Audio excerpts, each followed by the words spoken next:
Good evening, everyone. Welcome to the Watchalong for Arsenal Crystal Palace.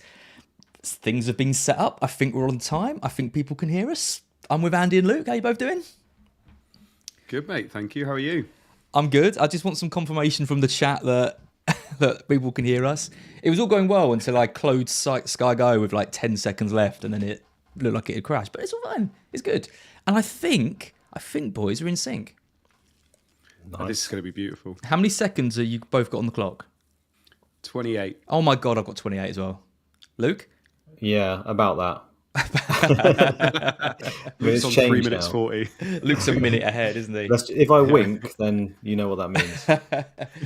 We're all around 40 seconds on the clock. So if you're watching and you want to sync up with us, then you can. It should go better than last week when Andy and I were like 25 seconds off from each other, and we ended up talking about baked goods and stuff. But yeah, we're all together. The new BlackBox crew. Luke, how you doing?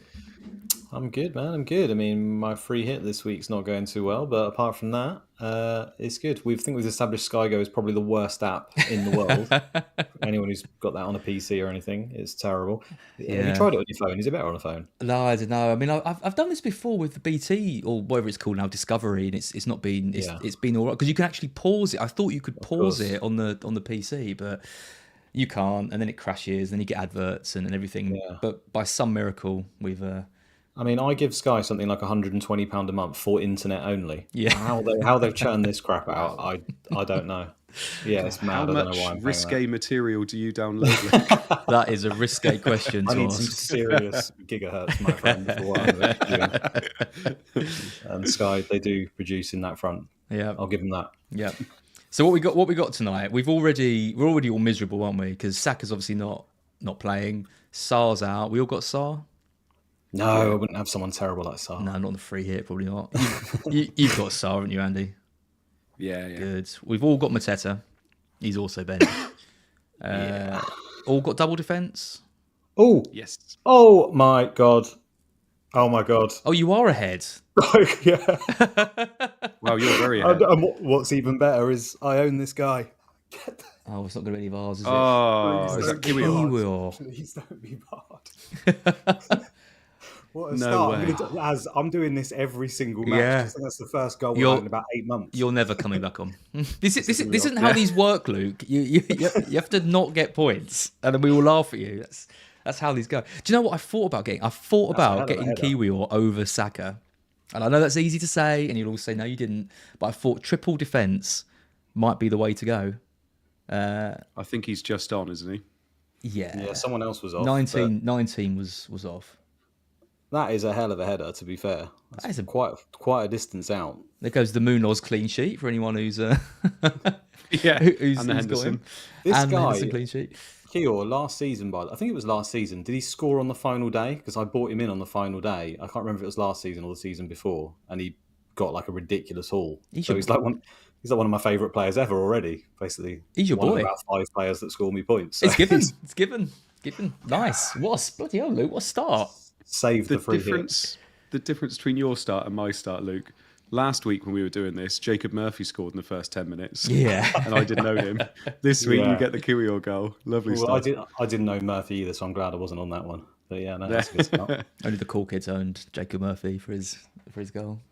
I was saying to you earlier, wasn't I, Ali? So we're putting 3 hits together and we're all going like Barnes or Murphy over Palmer at home to Everton. Yeah. I don't think many of us could have predicted that. I know. And absolutely loading up on Bournemouth against Man United as well. Yeah. Hi to the chat. Hi to everyone. I haven't actually sorted out the chat. Let's see if I can do that on the fly. I can see Yells is already in the chat giving me some griff. I don't think she's one to talk conveniently thought about getting every player. I did a match a day stream with her where she just moaned about not triple captaining Trossard for like 45 minutes. So I don't think she's in any position. Mark was going to triple captain Trossard as well, wasn't he? Oh my God, Mark! Didn't he triple captain Trossard? No, because he free hit it. He free hit it by accident. But then I don't understand why that then led him to not get sacked. Like, didn't he? So I don't really understand obviously it. activated free hit this week, and it gives you 2 messages to say, "Are you sure you want the free hit?" So I don't know how he did it. We haven't actually talked about this, have we? Because we went out the weekend, had a lovely day. a nice steak, Yeah. which I'm still financially recovering from. Ruined by. And nice chat about all things black bottle. Ooh, nice chat about everything black box. And then, but it was typical Mark. He messages in the mornings and he's like, "Oh boys, I'm so stressed. Train's cancelled. Just eat without me." he says at one point. And then he's like, "I free hit by accident." And we're like, "You're all right. Just like you can Luke." I think you replied, "You can take it off, Mark. It's okay. Don't worry." And he's like, "No, I've confirmed it." We're just like, what? That is definitely worse than an accidental bench boost because you can actually do that by accident quite easily. Thank so I'll you. give you that. Thank you, Luke. A free hit, it doesn't even ask you if you want a free hit, as far as I know. If you make if you make a -12, it will say, "Are you sure you want to do that, or do you want a wild card?" I'm pretty sure that's the message, and you can choose that. It doesn't say, "Have you considered free hit?" You literally have to press the free hit, then the confirm, separate from transfers, right? I don't know if anyone in the chat can confirm that, but I'm pretty sure that is the case. Well, so I don't know how this guy's managed do you remember when the teams rolled round? He was like, "Right, Az, come on, you do it. I want to see like what it looks like." And, and I did the first one. I was like, "This is pretty obvious. You've got to press it and then press it again." Then I went to the transfer things. It comes up again. And it's like, "Are you sure? Are you sure you want to free hit?" It did make me laugh though, the difference in sympathy that you got compared to what Mark got. Yours was like, "This is ridiculous, all for attention." Mark's was like, it's like that. What's that meme with the poor Gordon Ramsay Ramsay. one? Yeah, yeah, it's exactly like that. Munoz is putting in some dangerous crosses here. Go on. I can't believe Luke's ended up ahead of us. I know. Yeah, should I just keep quiet? I mean, we might need to talk a little bit, but yeah, it's fine. So I just won't say anything about the match. How many points you on the free hit? Oh, let's not talk about that. Let's talk about something else. No, I'm on 58, which I think is better than like the general average points, which is 47. But when it's a free hit and you literally have, well, in quotation marks, the perfect team, or you should have very close to a very good team for that week, you kind of want a little bit more, don't you? Yeah. I seem to remember last season, was it 34 or something? I know the double was slightly bigger, but people walked away with like close to 200 points in some cases. And I'm sat here with 58. I mean, I knew the minutes for a lot of the players were dodgy this week, so I'm never expecting fireworks. But it would be nice if they actually did something in the minutes they did get. Yeah. Because, I mean, De Bruyne got like nearly 290s. Got nothing. Rashford got me a goal and Rodgers got me an assist. Apart from that, I had no other attacking returns. And then just Kiel and Saliba with a clean sheet in the first game, and now Kiel's obviously scored since. So Kiwi saving the free. The thing is, though, you only need one or two players, don't you? Just slightly like lesser owned than others to come through. I mean, Rashford, not many people have got, and Kiwi, but yeah, I know what you mean. Most disappointing double game week ever, Andy? It's got to be up there, I think. But I think it's like been the perfect storm, hasn't it? In terms of we've had teams that are resting because of Champions League, teams resting because of FA Cup. Like, we got so much going on at the moment and it doesn't feel like this has happened before, where we've had this much mass rotation. Is it, or is that just me, a bit of recency bias and thinking that this is worse and we've had it before? But like, it's definitely been disappointing. Although if you went for like a Watkins and you went for, there were points out there, weren't there? Like, Mbumo's obviously done okay, but obviously he was a single game week player. So there were definitely some big points out there, just not with a lot of the players that were mostly owned, I guess. Yeah, trouble is we're taking out players like Mbumo to get the double game players. Exactly. Who then they haven't really lived. Yeah, it's been a funny one. I don't think we've seen.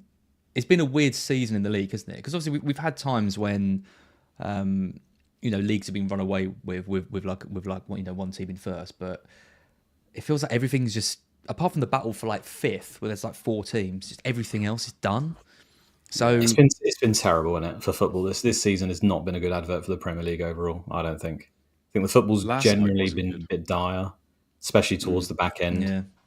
Obviously, most of the good teams have not performed. I mean, there was a season like this before, probably in the Leicester season, right, where most of the other top teams didn't perform, but at least it was like quite exciting because Leicester did well. I know Forest have kind of tried their best to replicate that. So, like, for any Forest fans, obviously they're loving life. They've had a good season. Although maybe the football's not the most exciting from Forest. It's like relegated teams were already down pretty much from the very beginning. Yep.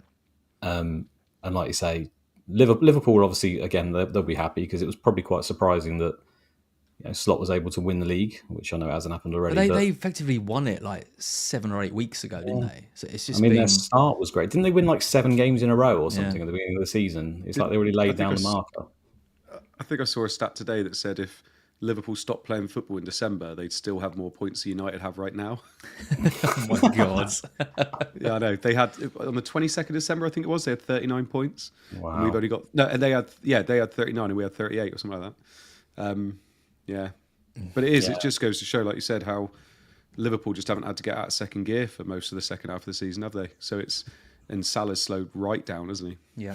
Yeah, and I suppose that's the other thing. It's like Salah was just obviously unbelievable in terms of FPL. I'm talking points now. And pretty much no one else has done much, like really. Luis Diaz had a really good start and then dropped off a cliff straight away. And then a few people have kind of like potted along. But all the big hitters like the Palmers, the Sakas, all the other people have just not really been a factor. Haaland, Mbumo is the second highest point scorer now in the whole game. Mm-hmm. Yeah. That is... Yeah. I dread to think how many times he's probably been in and out of my team and I've used transfers to lose points throughout the season. Yeah. What's he going to be priced at next year, do you think? Let's get Mark on the blower. Yeah.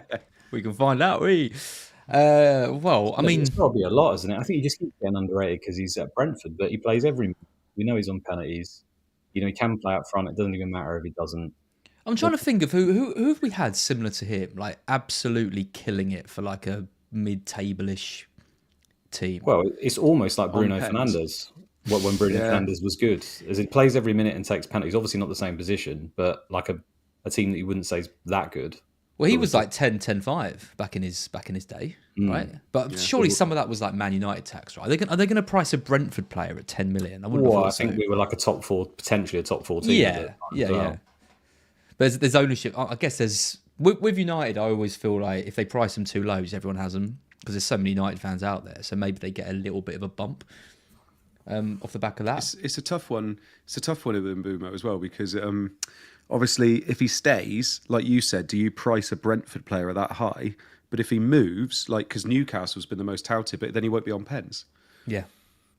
Well, that'd be the worst. The worst thing is they price him at 9, 5, 10, and he moves to Liverpool, and then never gets anywhere near the points that he's got. But I mean, assuming he stays at Brentford, he should come in at around 9, right? 9.5. You think? Yeah. I think you need to price him high enough so that everyone doesn't pick him, don't you? That's Would you pick him at 9.5? It's all comparative. Well, if he carries on what he did this year, yeah. I think like you just said, second highest score in the game. Oh, and Nketiah's through. Oh, was he off there? That was close. Sorry, I need to take some question from the chat. Business Cats is free hit 34 last year. Mateta, Eze and Elise were mega hauling. Times have changed. Yeah, they weren't playing for anything, were they, towards the end of the season? But they were just... Glasner just got them going, didn't he? Especially Mateta. God, they also... so disappointing. They played Villa last game of the season when Villa had just got Europe as well, didn't they? Yeah. So they'd all been out partying the night before, weren't they, or whatever it was. McGinn was still absolutely smashed in that game, wasn't he? Yeah. I went back to Ollie Watkins because I was like, everyone's getting rid of him, and maybe the party isn't going to be as bad as it was. I think he got like 1 goal in 7 weeks or something. Bad, yeah, wasn't great. Richard Carl says, "What time are you guys at?" I'm at 13:45. I think Andy's about the same, and Luke, I imagine, is about 14:10. No, 14:05 just now. You're 10. Do you know what? You're 10 seconds ahead. That is not too bad. Yeah. I'd pause it, but we've been through that. But it's Sky Go, so we can't. We've got 300 people watching live. Thank you for tuning in on this Wednesday night. It's one of those ones where I've been looking forward to all day. Then I saw the lineup and I was like, great. We kind of knew it was coming, though, didn't we? Yeah. The thing is, though, and obviously as someone who's on free hit, I had the option to pick singles, and it went through my mind because I thought, well, there's a good chance they'll be rested, but I just think there is such an error margin when it comes to predicting minutes. Like you can, obviously the smart thing to do is to, outsource it almost. We don't know, do we? You take in all the information, you speak to, Jump the Wave does really good predictions. You can speak to fans. So wherever you want to get your sources from, you can look at it all. But you can't really ignore common consensus, can you? Because the times you go, no, I believe this player is going to play too, and then you do that, you can easily backfire on you. Yeah. And it's better just to take all the information in, isn't it? And I just think the error margin's so large. Like they could have started 2 games, and suddenly you're an idiot for not picking him. Right? I mean, Saka, for example, might have played today if he didn't get that injury in the I think first he game. would. I think he would have done. I thought that Saka would probably get 2 games, and I was pretty confident on it. But because the common consensus was he wouldn't, I was like, do you know what? I'm going to captain Marmoush. But as long as you don't go back and then beat everyone else up, I knew I was right. You lot are all rubbish. Because the smart play was probably just to go Marmoush. He ended up getting close to 180 minutes. The fact that he did nothing is just the story of the season. Dodgy assist for Mark non-assist for Mark to sort out. Another one. Who did he captain? Because if he's done me out of that assist, he went for Saka. He went for Saka. No, did he? He did. Yeah, I thought Mark went Marmoush. Mark was all over the place. I thought he was going to triple captain Trossard, and then he said he was going to captain Marmoush, and then he free hitted, and then he captained Saka. He was just completely all over the place the weekend. It wasn't an assist by the rules, was it? Though. No, definitely not by the rules. Definitely not by the rules. By the terrible rules. It's still that case of what direction do they go in next year? Do they open it up so that last touch is that gets the assist, which obviously brings in other degrees of subjectivity, and you could kick a ball and it could take a deflection off some guy's backside and go into the path of someone else, and then they run on and score. But I don't really care. I still think I'd rather have that than A, how it is now, or B, if they go the other way, which is just give Opta assists, which would any touch, any deflection would be ruled out. I just think we need absolutes, don't we? We need absolutes. I don't care which way it is, like you say, as we need it. Like if you want absolutes, they're going to have to go the Opta route, and that's going to mean less assists. Well, last person to touch the ball is also fewer assists, Andy. Sorry. Last person to touch the ball will also be more points, but it will be absolute, won't it? There won't be any situation where you can't say the last person touched the ball, even if it's a ridiculous. No, I mean Mark gave an example at the weekend, which actually for the first time made me go, yeah, I don't really like that.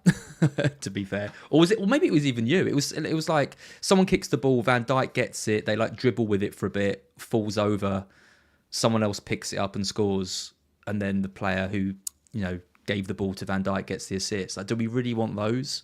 Well, that's like possession regained, isn't it? Which I suppose you could say then you start to say, okay, is that subjective? But yeah, I think like one terrible touch or miscontrol is probably not regained, but I'd say like a couple of touches is control regained. So where's the line? Where's the line with that then? They do obviously track that already, so they could just use the stat that they use.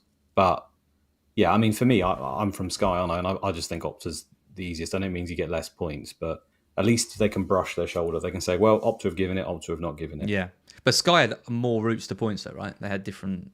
They had other ways to get ways to get it. Yeah, I'm not bothered as long as it's just clear, because at the moment this subjective, intended, slight nip. The intended target stuff is just nonsense, and like it actively puts people off playing the game. Like I know it does because I've heard it from you saw it yesterday. You see it everywhere. Like you just see people they want that assist from Marmoush, and you try and they're trying to create something where they're not giving it, but it's not. No one's totally sure when and why and what. It just makes you feel like it's not consistent, and when it's not consistent, it makes you feel cheated that you haven't got the stuff that you did. But I do agree that last night it was, by the rules, it was the right decision not to give it. But Daniel Banks in the chat, by the way, has said final touch of the ball would be an excellent sponsorship opportunity for Manscaped. Well, stay tuned, Daniel. There will be a Manscaped. Exactly. There will be a Manscaped ad coming later. I'll try and weave that in somehow. That'd be good into the next one. The overlay's a bit off. Can I move that? No, I don't even want to mess around with that. It's sort of in the middle of the screen, Daniel, but it's fine. Tahir wants 2 points for an assist that gets deflected. Oh my god! Can you imagine? No. Can you imagine trying to sort that out? It's No, I can't bother with that. That's too much hassle. Yeah. What do you reckon about penalty awards? I don't mind it personally. 2 points for a penalty awarded. Yeah, whether it's scored or not. Yeah, whether it's scored or not. Yeah. And then just 3 points for a penalty scored rather than, well, depending on what position they are, as in 4 for a forward, 5 for a mid, and then none for a miss, right? No penalty for a miss. Or would you keep the penalty for a miss? I probably would get rid of that as well, but I don't think any of that's going to happen. I think if you're reducing the points for a penalty scored, it seems a bit harsh to then still penalise -2. Because you don't want to reach a point where you don't want your players on penalties. No. Oh, Palace are looking Palace good here. driving forward there. Oh, they've ruined it. Nuno's I think is also not a in right the back, is he? I think in the bonus as well, they already penalising people who get chances. I know if they miss them, it's just like at odds with football, right? Because it's a skill to get chances, and it's like a well sought after skill as well. And I know we kind of laugh at some of the people who can be very good at them, but don't put them away. I.e., like your Darwin Núñez's of the world, but you don't want him getting bonus, do you? No, but I think if you're really involved in the game, let's say you're watching it as an eye test perspective, right? And they're really involved in the game, they're having chances, they're making stuff happen. Just because they don't happen to put it in the back of the net, they get penalised massively. I'm not sure. You know what? I think FPL Clyde's got it there. 2 points for winning a pen, irrespective of whether it's converted. 4 points for slotting the pen for all players on the field. I've got no issues with that. That reduces the penalty taking midfielders being so ridiculously overpowered. I think you're reducing. Would you allow it to be the same player? So if the same player wins the pen and scores the pen? That's a good one. I guess so, right? Well, yeah, if it's a blanket, you probably have to do that. Yeah. The only thing as well, I just thought, if you're awarding them all 4 points for scoring a penalty, right, and then you're not giving them a negative or miss, it would actually be better for Salah to miss the penalty and put in the rebound, because then he would get 5 for the goal. He wouldn't get a negative. That is a very good point. So I'm not sure they would do that. That is a very good point.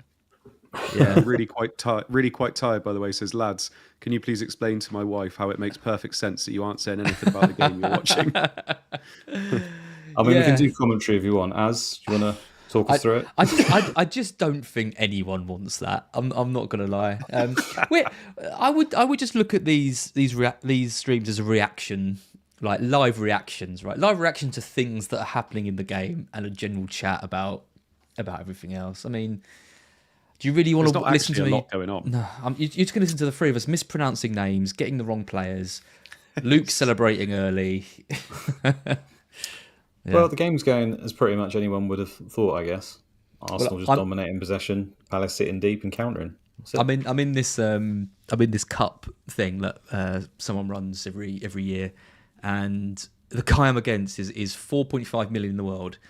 He's having an absolutely awful season, but obviously he decided it was all of his intention to beat me in this cup. So it's a two leg thing. That was close. Let's see what's happened, and then I'll finish my story. Sorry, it's probably terrible if it's an audio. Oh, I thought it was in. I mean, I knew it wasn't because you didn't say it was, but it looked like it was in straight away. Good. Good. Declan Rice, shot. Ballon d'Or winner. Yeah, 10 million next season. Very close as well. Anyway, he's 4 points behind me, and he's got Glasner. So if Palace draw or win this, I'm screwed. If Arsenal get through, then I should be all right. I think you'll be fine, mate. I think the early signs are good. I'm not going to lie. Yeah. I mean, Palace are averaging, 5 goals conceded most games, aren't they? So I think you'll be fine. Do you reckon Saka? I reckon Saka gets minutes. Yeah. You'd think so. I think Luke had it right, where if he hadn't have had that knock, I think he would have played, because they have to have some kind of rhythm before Champions League, don't they? Well, isn't this just their first team minus the injured players? Like they said, Marino was injured, Ben White. Oh yeah, I forgot Marino got injured. Yeah, so I mean that probably speaks volumes to the fact that he would have played. I know people seem to have this thing about Saka because he was obviously out for 3 months. He came back and everyone just expected, it's Arteta, he'll just play Saka till he's dead like usual. But to be out that long with a muscle injury, I think, at least in hindsight, you can look back and say, okay, he needed to actually be bedded in a little bit. He didn't have surgery on it, did he? Yeah, I think he did have surgery. He did have surgery. He had a scar on his leg. I'm pretty sure he did. Oh, wow. Yeah, okay, fair. Yeah, and then we got to this. I was just going to say, sorry, this is Az, who has no sympathy for people in hospital. So don't be surprised. Eddie Howe jokes coming. Hopefully he's all right. Didn't know you were so cold-hearted, Az. I didn't have you down as that. It was just an innocent joke about Tyndall and how he probably poisoned Eddie Howe. And then Andy goes, "Bit harsh, mate. He had pneumonia." And I was like, "Oh, that is bad." Anyway, what was I saying? Oh yeah, they got him up fit for the Champions League games, and I think then you've got to start giving him minutes again, right, to build him back up. So it kind of made sense in the timeline that be getting. And what he doesn't need is Leif Davis bringing his hammer boot down on his Achilles after 20 minutes or whatever it was. But I suppose we'll never know, right? We're not privy to the information. And that's going back to what I was saying about the error margin when it comes to these minutes. Like, we're not in the locker rooms. I wish we knew what their status was, what they might go through fitness tests before, everything. It's so difficult though, isn't it? Because like they obviously they need to get minutes in their legs and need to play a bit, but then he could come on at 3-0 up against Palace and like Gahey just goes into him from behind, like exactly what happened with Davis, and then he's out for the next games, and then everyone is saying, well, why the hell did you play him? Why did you bring him on when he was so comfortable? I think that's right, but that's still less likely than just not being fit enough to have an impact in the Madrid game. That's probably what Arteta will focus him, right? He wants him to be at his peak condition so he can be fit enough, in the Champions League, and for the run-in. So what does he want? What's more likely to happen? He gets a season-ending injury in 20 minutes, or the alternative is we get him in a better state for all the other games. So I think that we just think of it from an FPL perspective, whereas the managers are like, nah, I need to get my best player back fit playing, and the way to do that is to get him minutes on the pitch. It's almost like they've got physios who know a lot more about these things than we do. Oh, okay. Oh no. Yeah, that's not good for me. Oh no. It might be good for you too. I don't know. Oh, is it Eze? Nice.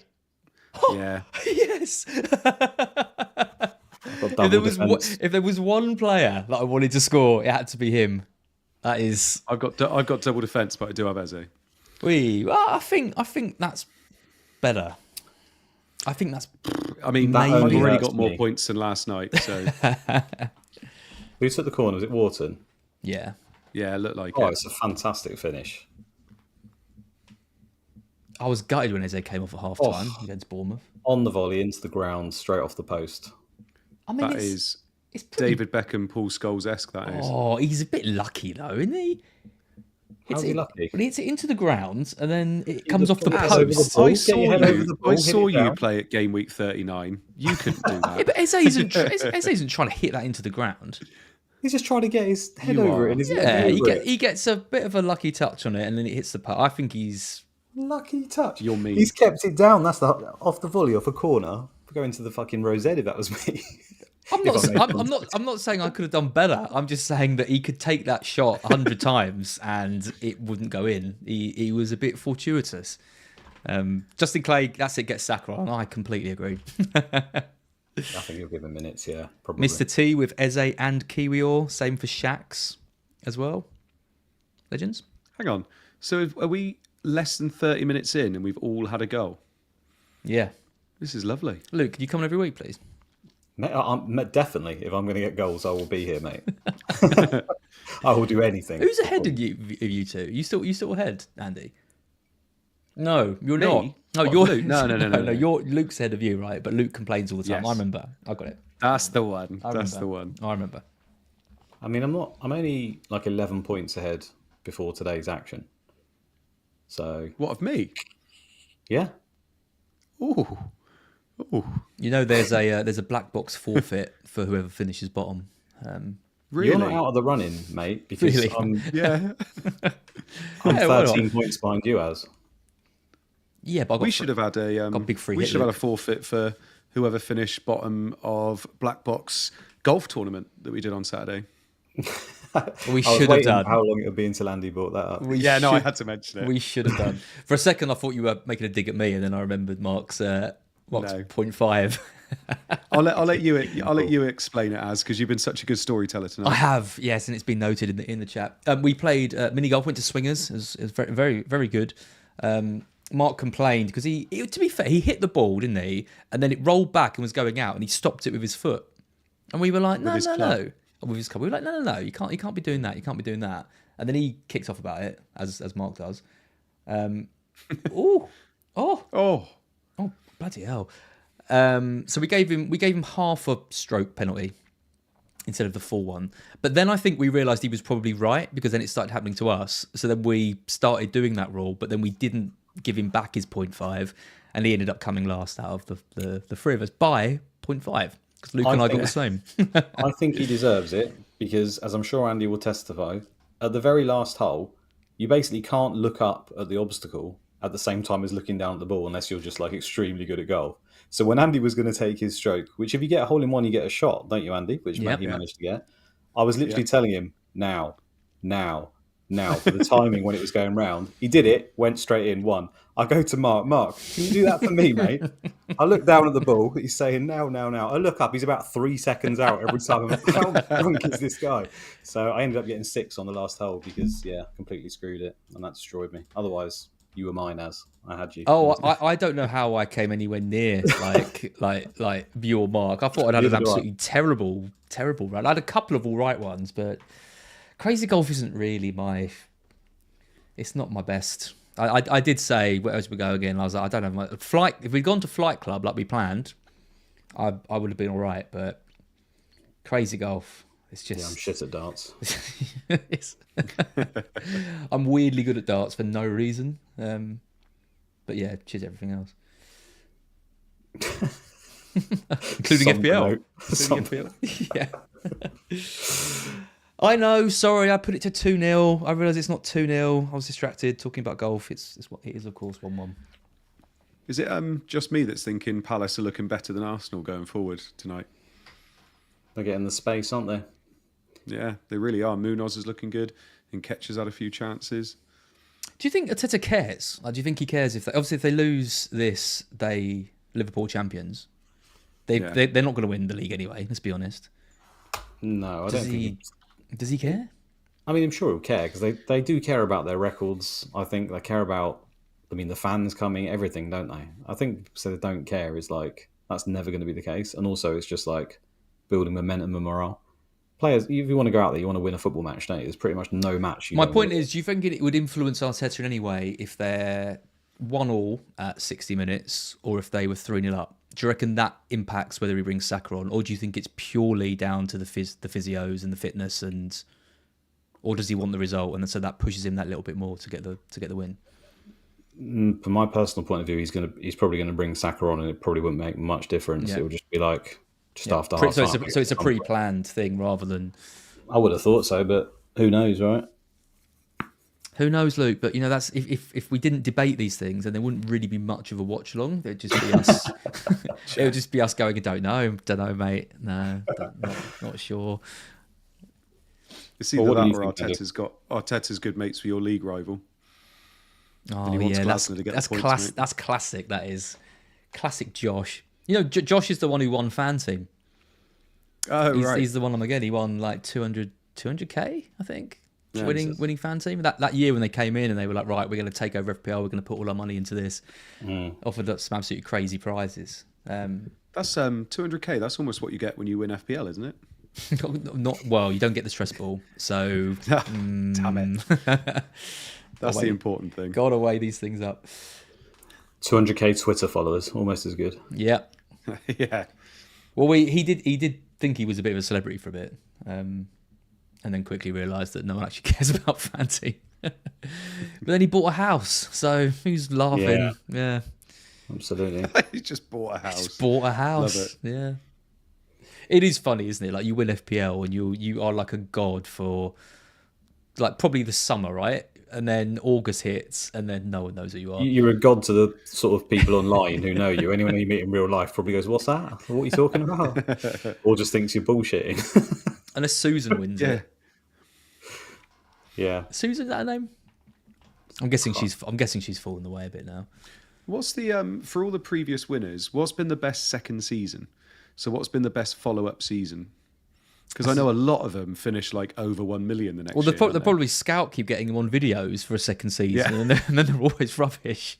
Well, Simon March, I think, is the greatest winner of FPL because he kept it up like afterwards. Like, he was consistent. I don't think he had any, he wasn't getting anywhere close, but he was top 10k, I think, for multiple seasons afterwards. I don't know of anyone else that's managed to do that because he was actually into it. Normally the person who wins it is someone who just comes out of the blue and has a really lucky season, whereas he he was around Scout. Like, people were really rooting for him. He won it, and then he carried on. So I think Tom Fenley was half decent as well, wasn't he? But then he disappeared. Tom Fenley, yeah. What happened to Tom Fenley? He was an alcoholic. He just got absolutely boolah and like left to Thailand or something and sort of lives with some moments or something. I don't know what say he's up that? Are we going to get cancelled for that? No, I mean, I'm sure he'll be fine with me saying it. He was openly admitting it to me. I think he was slumped to the corner. Oh my god!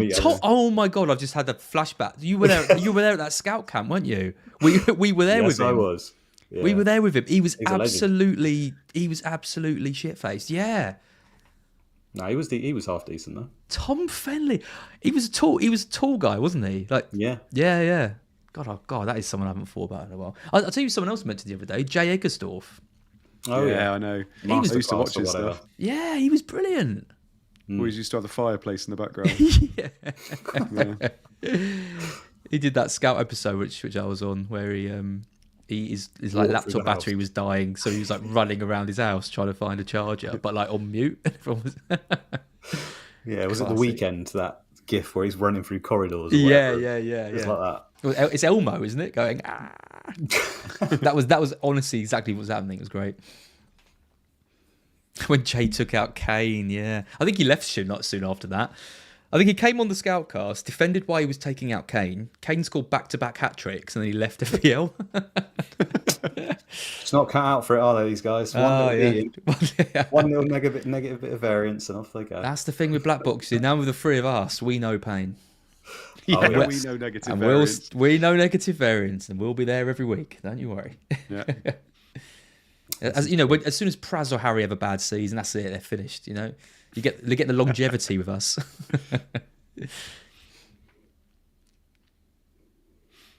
Yeah, Palace look all right, don't they? Ooh, foul by Eze. Yeah, they do. From everything I've seen, Eze wouldn't do that, Luke. It hasn't happened yet, so. I love Eze. I think he's so good. Where do you think Sterling's going to be next year? By the way, this just hasn't worked again, has it? Is he on? He's on loan, isn't he? Yeah. He'll get another loan move, I reckon, but his wages are probably too high to do anything else, aren't they? Unless he moves abroad. I don't know. What contract did Chelsea give him? Probably gave him like a 7 or 8 year deal, didn't they? That's what they seem to like doing. Maybe people in the chat will know. But yeah, I don't think he'll probably stay at Arsenal. Yeah, as promoted Bianco, who never played, and he's the longest host of BlackBox. Well, who's laughing now, attaboy? His name's Barco. I forgot his name. Bianco, honestly. BlackBox being named after the only thing that survives a plane crash is very apt. It is, isn't it? That is a new way of looking at the name of this. That's how you can market it. I think I will. Forrest is asking as well whether Match of the Day challenges are still going to be happening. Absolutely. Yeah, absolutely. I'm roping you both in. That's going to be extremely hard for me to do, to be honest, because I am one of these people who just checks it non-stop, like even if I'm not supposed to be. Sometimes I'm in places where I'm not even like supposed to have my phone and I can't help myself. So I don't know how. Knowing your job as well, I can only imagine the situations you've got in. Well, okay, you're out then. That doesn't. That doesn't sound. I'll try and do it, but I just don't know how I'll be able to cope with it. That doesn't sound like a good risk. But it is stressful. Like, I'm not gonna lie. Have you ever done one, Andy? Like just at home? Yeah, not one that was watched, but I've done one as in I've done it myself. Yeah, and I didn't enjoy it. No, it's the thing is you need to go out because otherwise you're just bored. But if you go out, there's temptation, there's TVs, there's radios, there's people talking. I'll always remember the first one I did with Mark, where I went to the tip and the bin man. I got to the entrance, and I swear to God, the bin man started talking to me about. He was like, "Oh, you see that? You see the result of that Liverpool game?" Like, I was like, "No." I was like, "I can't talk about it. I'm really sorry." I just drove in. He must have thought I was an absolute head case. Yeah, they're not. They never go well either. Well, they always all went all right for me. I think that Mark and I had that one where we had similar teams. It was terrible, but other than that, it was always him. With the Torres sales or the Haaland not owns when he scores a hat trick and everything like that. So I'm going to need one of you to take that mantle back. Brilliant. Luke's already said it's not going to be him. Yeah, so that leaves one of us. Yeah. I'm that bad that sometimes I'll work a night shift on a Friday night into Saturday morning, and I'll like won't go to bed until probably like sort of by the time I get home, sort of 8:30, and I'll literally have to set my alarm for like for leaks, which is fucking so annoying. Yep. If you want to, and then as soon as you do that, it's like, oh, okay, I've woke up, I've looked at some leaks or whatever, I've checked if there's any, set my team, I'll go back to bed now and I'll try and miss out. But because I've like woke up and looked at my phone, I know the football's going on in the background. I can't get back to sleep. Yeah. So I end up just watching it all and just be absolutely shattered for my night shift. So I don't know, you'll have to like lock me away somewhere. I mean, or you could just do your job properly. You know, it's out of the question. Yeah. Wow. Says the man ranks 500k on a FPL stream. Excuse me, 250k. Yeah, I was going to say, that's me. Why am I getting stick? Yeah. Thought you were such a nice bloke on Saturday. Hey, listen, you just give me a little prod, I'll come back. Yeah. Shinaze, who I've met, always at Fest, says a big thank you to BlackBox for his watch-alongs. I only watch football for the FPL points and prefer your commentary than the official guff. Well, I think you're one of about 10 people that probably prefer that, but it's appreciated. We're better than McManaman, I'll give you that. Lyle Black, you are very late to the party. Mark has resigned from BlackBox. He couldn't take the stress of working with me anymore, and instead he's gone to better things. He's gone to work for the game. He'll be, in the inner workings of the game. So just direct any abuse you have towards crappy assist rules or bonus points directly to him. I'm not even sure what his email address is anymore. He's not Mark at FPL BlackBox anymore. Oh, something's happened. Yeah. Someone else that Mark could have been an absolute cult hero. Oh, it's not Trossard again, is it? Yeah. Oh, he was the one. Did he? How many did he score last week? He's got 2 goals. Goal and assist last week? No, 2 goals. 2 goals last week. 2 goals, yeah.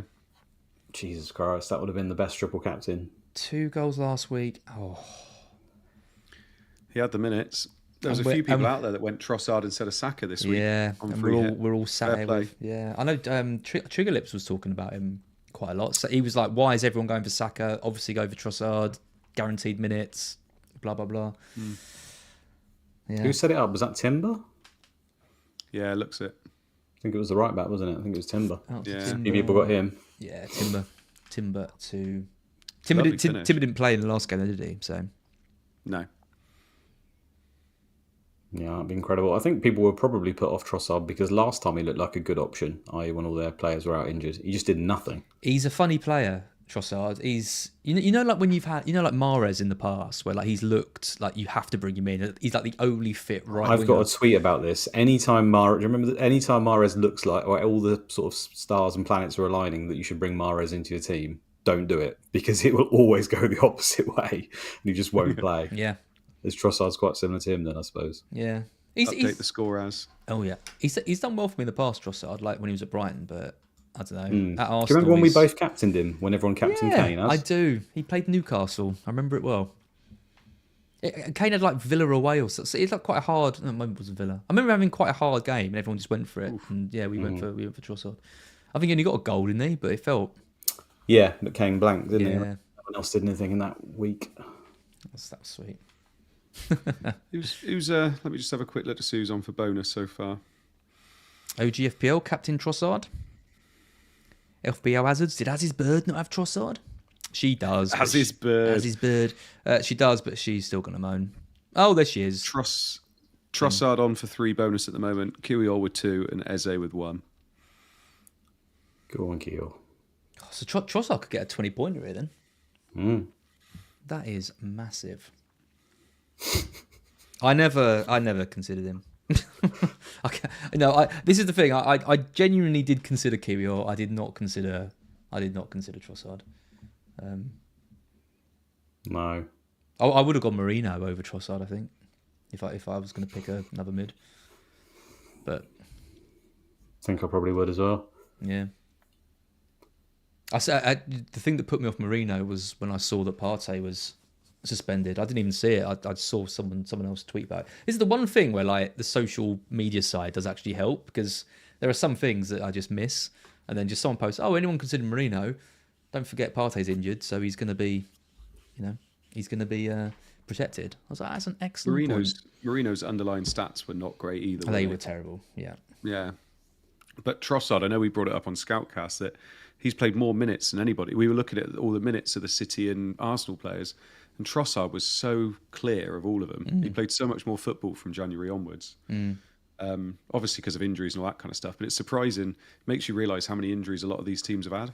Yeah, Martinelli was injured for quite a long part as well, wasn't he? Yeah. It's funny how it works out. Nearly every season, like you say, there'll be a player that you just don't think will keep playing, and then they do for whatever reason, like injuries or whatever. I think James Justin's been one in the past, hasn't he, where people kept saying he's not going to play. He's got like 10 assists from left back somehow. Feels like there's been a lot of injuries this season to keep. I mean, that's one of every season. I think injuries are massive all the time now, aren't they? I mean, Arsenal are losing Gabriel for all of this period. There was Marseille, lost Saka. I don't know, you don't normally see such big. I mean, it happened to Liverpool, didn't it, a few years ago when they lost like Van Dijk, but that's both centre backs, and that's when Nat Phillips came in. The legend that was Nat Phillips. Yeah. I mean, would you say Liverpool have probably been the least hit by injuries this year? Yeah. Is that a deciding factor? Obviously, they've been the best team anyway. But... Yeah, I mean, they lost Trent, didn't they? But they've had a few. They had Konate for a period. They had Gravenberch for a bit. Diaz was out for a bit as well, I think, wasn't he? Yeah, we're talking weeks though, right? Not. I don't think there was any with months. I mean, City haven't had too many, have they? Obviously, they've had Haaland out. Robertson was out as well. They've had a few. Alisson's been out. They have had injuries. It's just not. Oh, I forgot Alisson was out for a bit, actually. Yeah. Well, City have had Rodri, haven't they? So I guess that's the main one. But yeah. But then they signed like what's his chops? Who looks great? Nico. Yeah, looks good. Yeah, he's not quite the same player as Rodri, but he is good. Yeah. Yeah, Palace making a game of this. Someone just got booked. Didn't see who it was though. Looks like Rice. Mr. Declan, yeah. See, you've had loads, says Thomas. Have they? Yeah, they've had loads of injuries. Savinho. Well, they haven't had a midfield, have they? Grealish. Rodri's out all year. Yeah, well, apart from Rodri and Haaland, like fairly recently. The whole defence has been out like at various times. Is it? Yeah, okay. Even Edison's been out a couple of times. Stones is just permanently out. He only turns up for England like every 4 years and then plays 6 games and nothing done. Stones doesn't count. He's the same with Reece James. There's some players that just you can't count those as injuries, I'm afraid. Yeah, to be fair, the defence was pretty ravished, wasn't it? Well, that's play bloody Rico Lewis. Useless. It was ravished. Ravaged. Girls could say ravishing. Ravishing. It definitely hasn't been ravishing. I don't think we can call it that. That's half time. That's half time. Right, good opportunity then. A few people have mentioned Manscaped already, so I'm going to put the ad on. It's a pre-recorded ad today, so nice. Let's see how this goes. I can go get a drink. You go get a drink, and everyone enjoy this message. Not even from our sponsor, about our sponsor.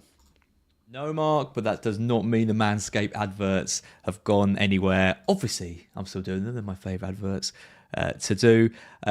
Great sponsor of the channel. They are sponsoring this week's stream. Thank you to everyone who's already used the code BlackBox on the Manscaped website and got themselves some grooming products. We really appreciate it, as I'm sure they do as well. If you haven't got your products from them yet and you're thinking about it, I want to talk about the bundle and save deal, the beard and balls bundle. I've got them right here. I've got the beard trimmer right here. I've got the ball shaver right here. Maybe don't want to think too hard on that one, but the beard trimmer is excellent. It's the best trimmer I've ever used for my beard. I haven't had much experience with other ball shavers, but I've had plenty of crappy beard trimmers over the years, and this is definitely not one of them. If you head to manscaped.com, you can use our code BlackBox. You get 20% off and free shipping as well. That brings the total of the beard and balls bundle down from £170 down to £136. Absolutely great products.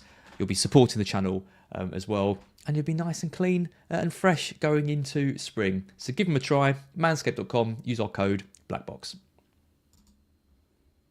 There you go. Hope you all enjoyed that. We're back. We're back. Yep. Order's a bit out of sync. Yeah, sorry. It's at Times New Roman. Do you know what I think it was? They didn't have Druck. They didn't have Druck wide. So I think I just left it as the default. Yeah. Now people saying it's a bit out of sync. That's a shame. Mr. T might treat himself to a ball trimmer. Do it. Got it right here.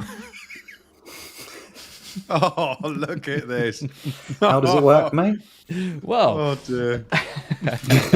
Do you see this? Do you see the stray pubes coming out of it? That was lovely. oh no. No comment. Do treat yourself. Why not? Why not? Upgraded ad now. Mark's gone. No, just Luke feels too uncomfortable to talk about shaving his balls, so we have to do a pre-record. Why are you embarrassing me in front of my friends, man? Your friends aren't watching this. Phil, love the sponsor. I'm going to get one of these for my mum. Do it. Yeah. Do it. You know. Oh, God. Can I have the link? What, for your mum? I'm not allowed to mention Az's mum on stream anymore. Yeah, not again. Come on, we've done Sorry. What are you drinking, Annie? Whoa. Oh, that's top tier, to be fair. Whoa. Is that fruit twist? Fruit twist Yeah, is absolutely Wow. top tier. I love a fruit twist. Yeah. Your teeth There's don't, obviously but everyone else does. 2 shots of vodka in it as well.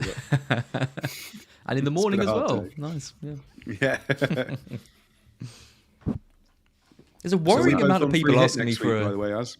Oh, yeah. Should we look at free hit teams? Yes, let's do it. Because we did ours, didn't we? And they were quite similar. Shock. Yeah, I know. Oh, no. I didn't do the Oh, no, cameras. Luke. Luke's Oh, my gone. God, look at the cameras. I didn't do the cameras. Hang on. Have I vanished, have I? Yeah. Yes. That's okay. Well, Saka's on. You're not on a free hit anyway, so... He's on the advert. Andy. Sorry. Andy, that's beneath you. That is. Sorry. It's not. Yeah, you're back, Luke. A little bit alive. I knew there was something I forgot to do, and it was this. Just put that down. There you go. So yeah, this is my free hit. It's pretty boring. Made a couple of changes than what I sent you. It's Alisson in goal, Trippier, Aït-Nouri, Sessegnon, Salah captain, Diaz, Kluivert, Murphy, Wood, Isak, Kuna. Yeah.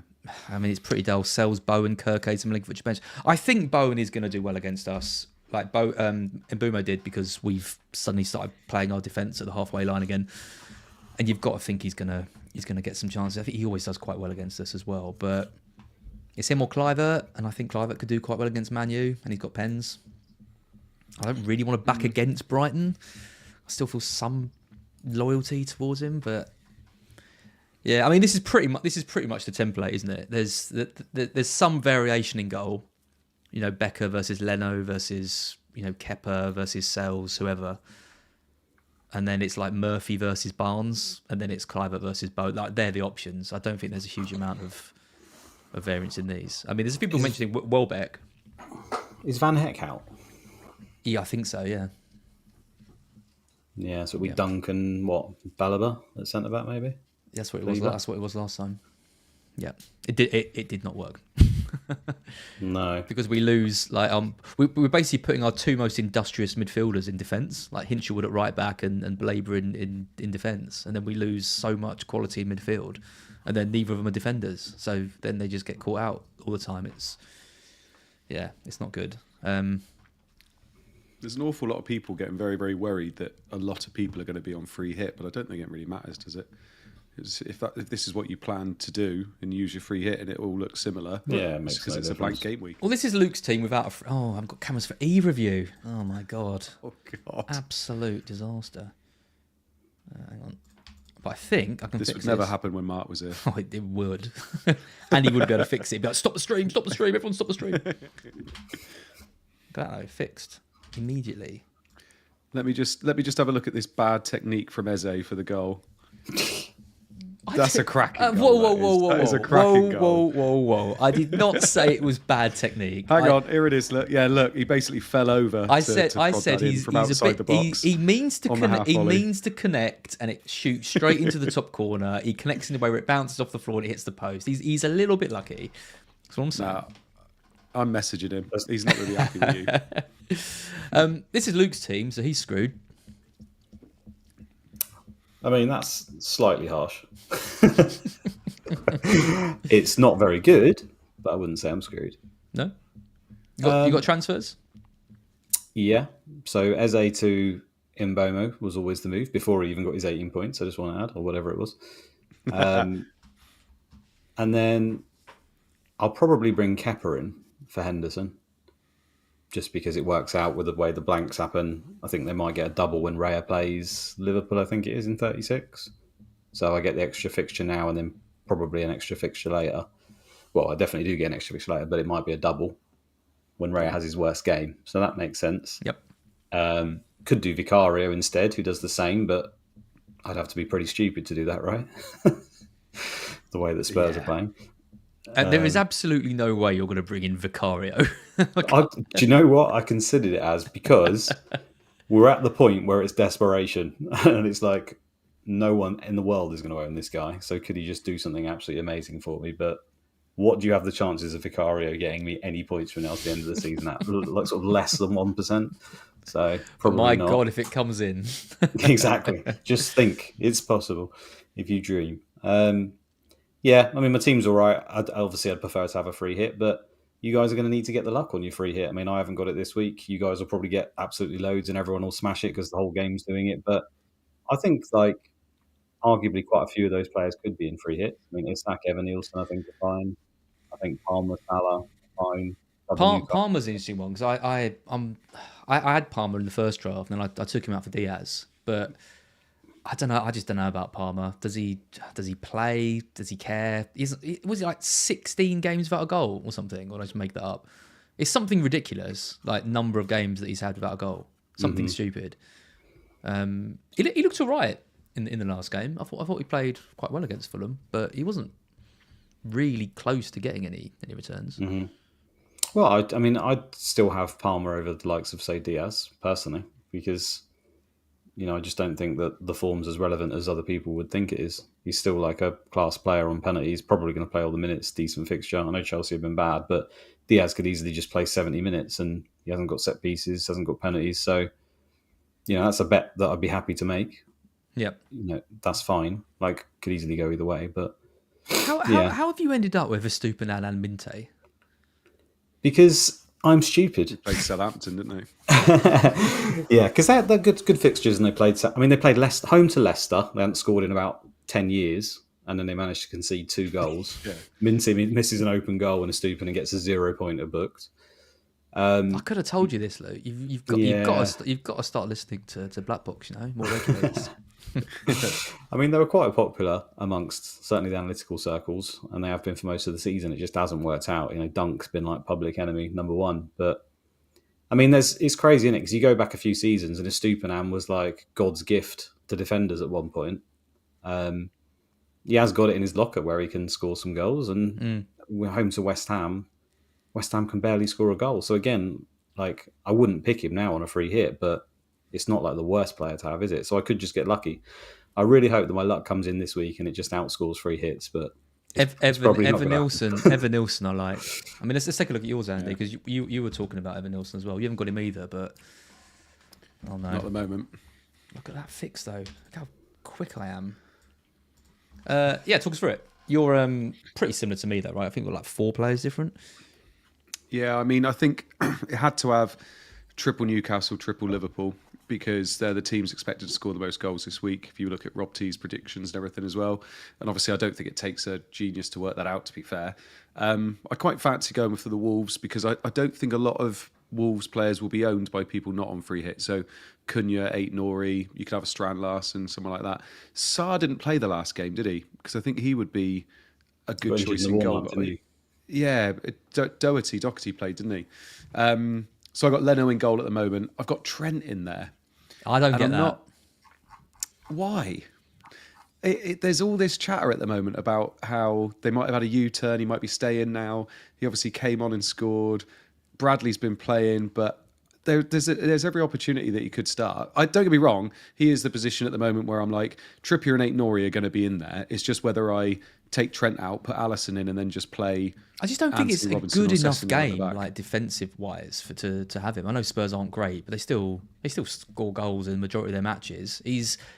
Slot came out and said he wasn't fit to start the last game. he might be after another week. Okay, fair enough. But Bradley's been playing well.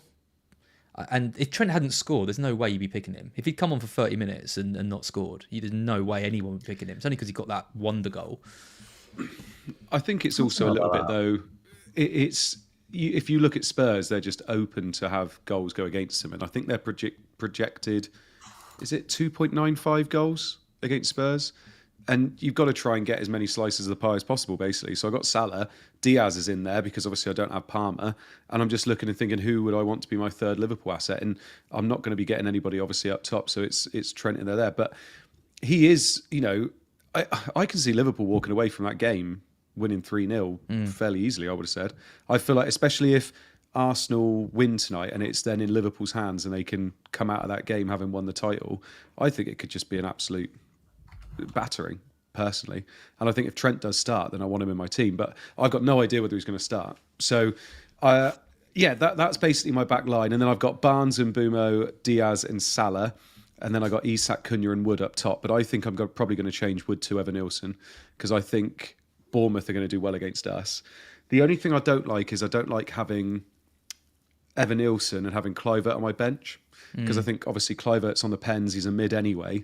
So whether I just play Kluivert instead, I'm not sure. So, but yeah, it's basically the only real positions I'm looking at there are whether I do keep Trent and Wood go into someone else. But that's it, really. The rest of it's I'd pretty play locked, Kluivert I'd say. over Wood, probably. Over Wood, I think.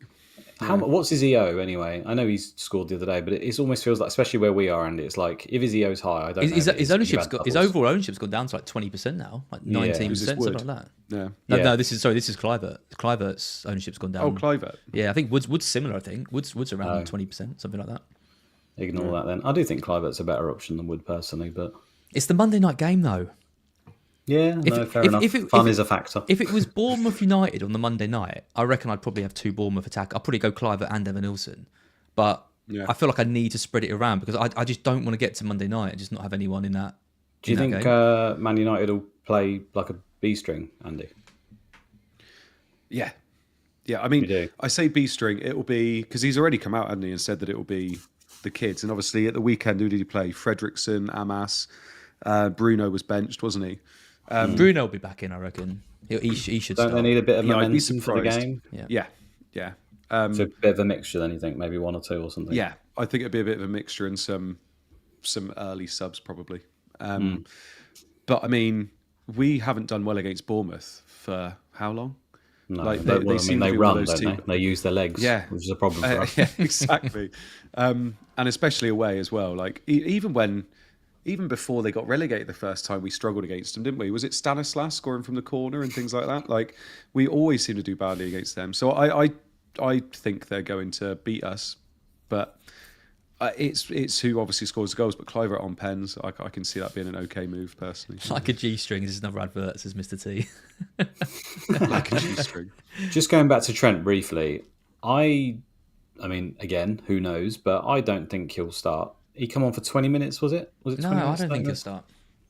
So, given Trent's history, and I know that potentially they're losing him at the end of the season, they just always seem to work him in slowly. And then even if he was to start, I think we have seen in the past quite a few times Trent actually go off before the 60 minutes when this has happened on a return to injury, like around 55, 57.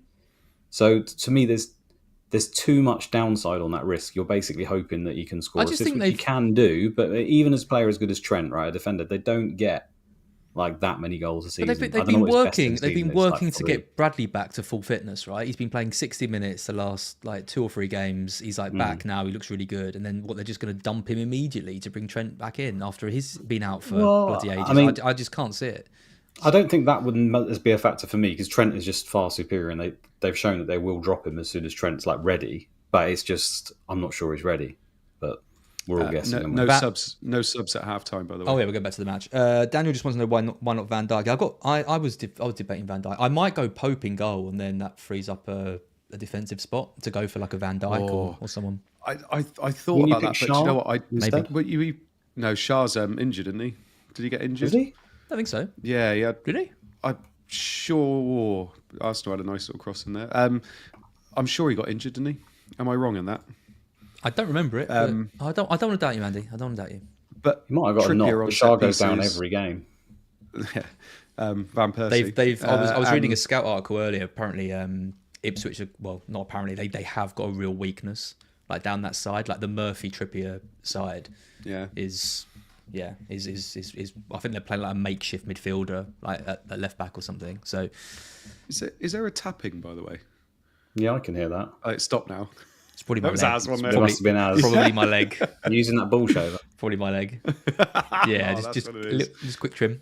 We had a super chat as well. I'll put this back onto the watch along. Thank you to Obi Talent. Free hit 34. Sanchez and Trippier or Pope and Cucurella. I mean, Cucurella seems to be scoring every week, but I wouldn't be considering it. I wouldn't be getting a Chelsea defender. I know it's Everton, but I'm staying away from Chelsea. I don't trust them at all. So you go Sanchez. I just think Maresca just doesn't care about the league. Like, I think he's shown it a couple of times already. I think he just wants to get that trophy. He wants a European trophy on his CV, done, out the door. If they sack me at the end of the season, see you later. Both his choices are Chelsea. Yeah, I don't like either of them. Oh, right. That's what I mean. He's just telling you to get out of the chat, mate. That's what I was. Just go. I don't like either of them. I don't like Sanchez or Cucurella. If I had to pick one, I'd probably pick Sanchez because Cucurella might not start. Really? Yeah, I really like Trippier this week. I think Trippier could be good. Yeah, Sanchez and Trippier. Luke, you going to be contrarian? I mean, I'd pick the Cucurella one instead, but yeah, you are going to be contrarian then. Good. Yeah, good. I wouldn't. I mean, I am kind of with you. I don't know whether I'd pick a Chelsea defender, to be honest. But how many goals have Everton scored away from home? And I mean, they just can't score a goal, can they? It's the early game though, the 12 o'clock game. Think of Gandhi. Oh God! Almost a Saliba goal. Absolute. Oh, that'd have been beautiful. Pinball. Both my centre backs scoring. Absolute pinball. Mr. T, I always specifically go for right wingers versus Ipswich. There you go. Weakness down the left. Yeah, I'm not so sure I'd pick Murphy. I know he's like God's gift, but again, I just worry that like it's a game where he could get 70 minutes, and they have probably the best clean sheet fixture, I would say. I'm not free hitting out Murphy and then watching him score a hat trick. It's not. Fabian Schär felt his hamstring. Fabian Schär felt his hamstring and went off as a precaution. Do you know what? I'm so glad that I didn't, mock you and be like, you don't know what you're talking about. You don't know anything. I was. It's always a fair bet to say that Schär probably had a slight knock. It's a fair bet to go Andy. Well, that too. I think fans will back me up in the chat of Newcastle. Schär seems to go down like every single game. He's just one of those people. It's like the Saka limp sort of situation. He manages it somehow, but then always Henderson down at 49 minutes. By the way, down and back up. No. Oh, is it? Oh, of course, I forgot you're ahead of us. Thought he was predicting that. Is that the goalkeeper warming up? I don't know. Oh no. Ooh. Oh, he's just chucking in all kinds of nonsense now, isn't he? Yeah. Why not? He's feeling his shoulder. Oh, it's the goalkeeper warming up. Yeah, not everything I say is nonsense. Like sort of 80%. Mr. T, I wonder if Gordon gets a start and Barnes plays right wing. Well, this is the thing. Gordon needs minutes at some point. So one of the midfielders, Barnes or Murphy, is probably coming off at something. Because he's one of the best players. Why wouldn't you give him minutes now he's fit? I just don't think Tyndall is changing that team at the moment. It's working so well. He's not. It's very unlike Howe. He's not going to try and do something clever when they're winning like every game. Well, they're not winning every game; they've lost. But you know what I mean. Before that. Well, I think Gordon will. I'm not saying he'll start, but he will certainly come on, right? So who's he coming on for? One of the front three. Yeah. So you are slightly playing with fire. Don't get me wrong, 70 minutes versus Ipswich for Murphy might be 4 goals the way he's going on, but I think there are other midfielders on pens that will play 90 minutes and then you can double up on the Newcastle defence. That's probably what I'd look at. But if Schär is out, that probably sort of dampens it a little bit. I suppose Botman would maybe come in. Is he even ready yet? Keep talking about. I'm not sure. I don't know whether he's ready or not. Yeah, I mean, you could go Pope, Trippier, Isak, and then that frees up the Murphy slot for a punt, right? Like you could go for.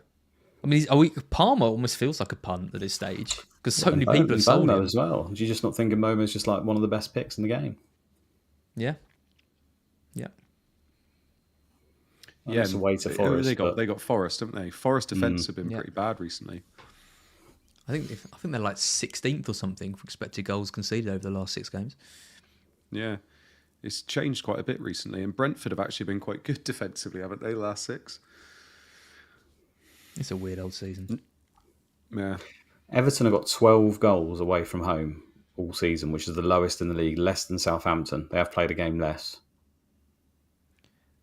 I mean, so when you're saying about Chelsea defence, maybe Kukurea, maybe even they can actually keep a clean sheet for once. Heather, though, I'm going triple Newcastle attack. I mean, that's the other way to play it, right? You don't know who's going to get taken off out of Barnes or Murphy, so you just get both. And if one of them goes off, then you've covered both of it. I am a fan of going on all-in strats on free hits because it's like the daily fantasy, right? The teams that always win are the teams that are stacked in one way or another. Yeah. It'll probably be the case here, but you just obviously increase your chances of losing really badly as well, so it just depends what you want out of it.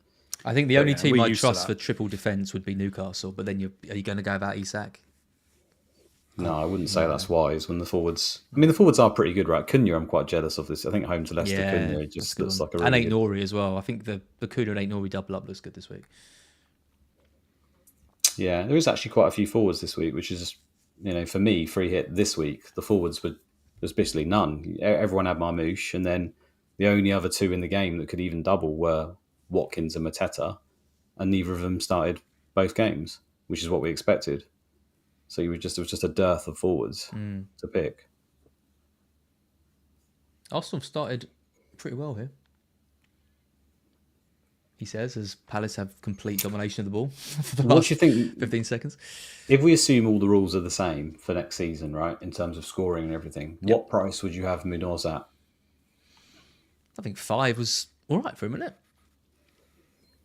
Yeah, I'd say 5 still. 5.5 seems a bit high, but I guess you could put him up to 5.5. You're not going to go higher than that, are you? 5 or Do they need to bring defenders down though? Yeah, I think so. Multiple seasons of them just not scoring enough points. I think so. I think the fact that Munoz is ridiculously attacking, but the fact if Palace score, he's almost certainly not going to get any bonus.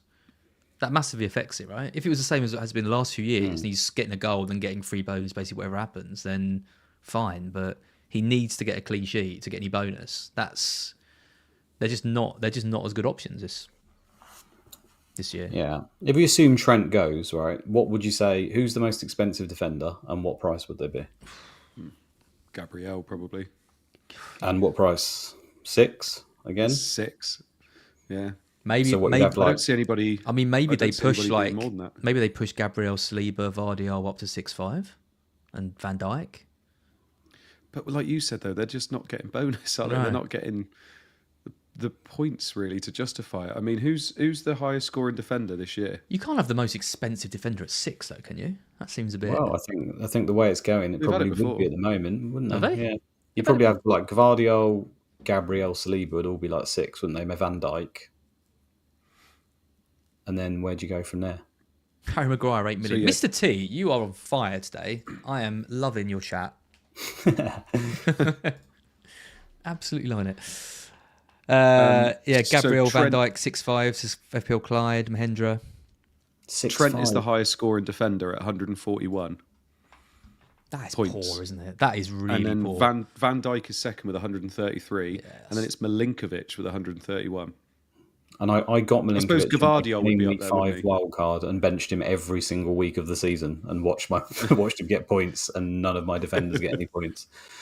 Terrible. I guess you'd argue for 6 million, 6.5, that's an okay return. Like if your midfielders are getting 130, 140 points, that's about what you'd expect. We don't keep them the whole season though, do we? Because something always happens where you take him out as well. So it's hard when you look at the season totals. You go, yeah, okay, he's got that many points. And if I left him in the whole season, maybe it would have been all right. But even that seems quite underwhelming when, I mean, you just said it there. It's hard to know who, but there will be some 4.5s and 5s that will get close to that tally because it's not a huge, unassailable. I think it's been a particularly bad year for defenders. I obviously the points hasn't helped, but also I think just generally looking, like you mentioned Munoz, he's been the standout attacking defender this season. Hasn't been.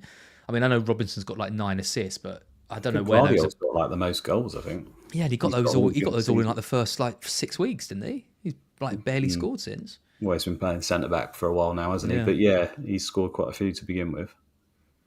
Well, based on bonus points this year, which defenders Which defenders have got the most bonus points this year? And by the way, when I say bonus points, the top scoring defender for bonus points has 16 over the entire season. Jesus Christ. 16. 16. It must be Aina. Aina's second with 15, yeah. Well, then it's probably Milinkovic then. We get Van Dijk, maybe? Nope. Van Dijk is nowhere to be seen.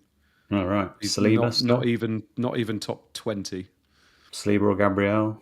No. Saliba's fourth. Don't think so. Put us on the spot now. Someone said 8 Nori. 8 Nori's sixth. Robinson's nowhere on this either. Gvardiol's like seventh, Yeah, I eighth. don't think it's Vardiol. It must be a team that's kept a load of clean sheets, but I can't think of any other than Forest. Well, you haven't thought of the other Forest defender. It's not. Is it Murillo? Yeah, Murillo. Murillo's actually number pretty one. good. Murillo's Yeah, number good, one. yeah. Well, okay. I assume Lenkovic would have got more because he has had a couple of goals as well. Trent's probably still up there, even in the full games he's played. Trent's fifth. Third is Howson, by the way, for Bournemouth. Jesus Christ. Well, what about Kirkes? He did well at the beginning of the season, I think. Kirkes is like 10th. Oh. Lewis Hall is 8th. I'm so annoyed that I said Aina and then Milinkovic and it was bloody Murillo. Yeah, I know. Typical. Howson, by the way, I suppose because the thing is he scored a few goals as well, didn't he? Scored a few headers in like 1-0 wins. He's getting linked with everyone now. FPL Swap, by the way, is saying, is it Barco top of the bonus? Where's the ban? Where's the ban button? He has the potential to be. He's a world beater. I'd just like to say that we bloody needed him this season. I think Hertzler shipping him off on loan was a terrible idea. And I love how your voice feel breaks when you vindicated. start talking about him. Barco! Or Having Bianco. seen your defence and how high it's been and lightweight it's been, I don't think Barco would have helped out that situation, mate. He was going to end up a centre mid, Luke. He was going to end up a Ramsey-esque, box-to-box midfielder. Who was that? Eze Cross? Yeah, I thought Raya spilled it to the Palace. I think we need to get Saka on. You know, it's I'm Arsenal now. Through and through. my lovely Gunners. Oh, I love them Gunners. We're slowly getting close to 60 minutes, by the way, for those clean sheets to be locked in. Great, thanks, Andy. Yes, I said clean sheets just for you, Ash. Clean sheets. Clean sheets. Clean sheets. I'm so glad you picked up on it, Luke, because I've said it a few times, and he's always like, No, I'm bang with you, mate. Yeah, because I can't hear it. It's just a Somerset. Somerset. It is. It's my dulcet tones. I can't believe you're not drinking a cider. I've actually got a 4-pack of Thatcher's Gold in the car. Just sat there, just in in the case, car in case you need to get into a lay-by and just Yeah. When we get pulled over for drink driving, they actually check to see you are over the limit in Somerset. Gonna need to see your license and your Thatchers. Yeah, exactly. Raheem. When he's coming off, Raheem's getting subbed. For and Saka. Guess who's coming on? No way. Yes. Come on. Sexy man. That's sexy boy. My area must just be like, love Saka. damn it, yeah. Well, everyone loves Saka. He's just lovely. Did you try his sauce? I did not, but What? You try his sauce, Andy? Whose sauce? Saka going on? sauce. do you not know about Saka his sauce. sauce? Didn't try his sauce. No. He had Oh, no. he bought out a sauce in Nando's, the Saka sauce. Oh no. I haven't tried He had his face on it on a pepper, didn't it? I think it was something like that. Really good. Really good sauce. I was gutted when they did it. Your stories tonight have been so good.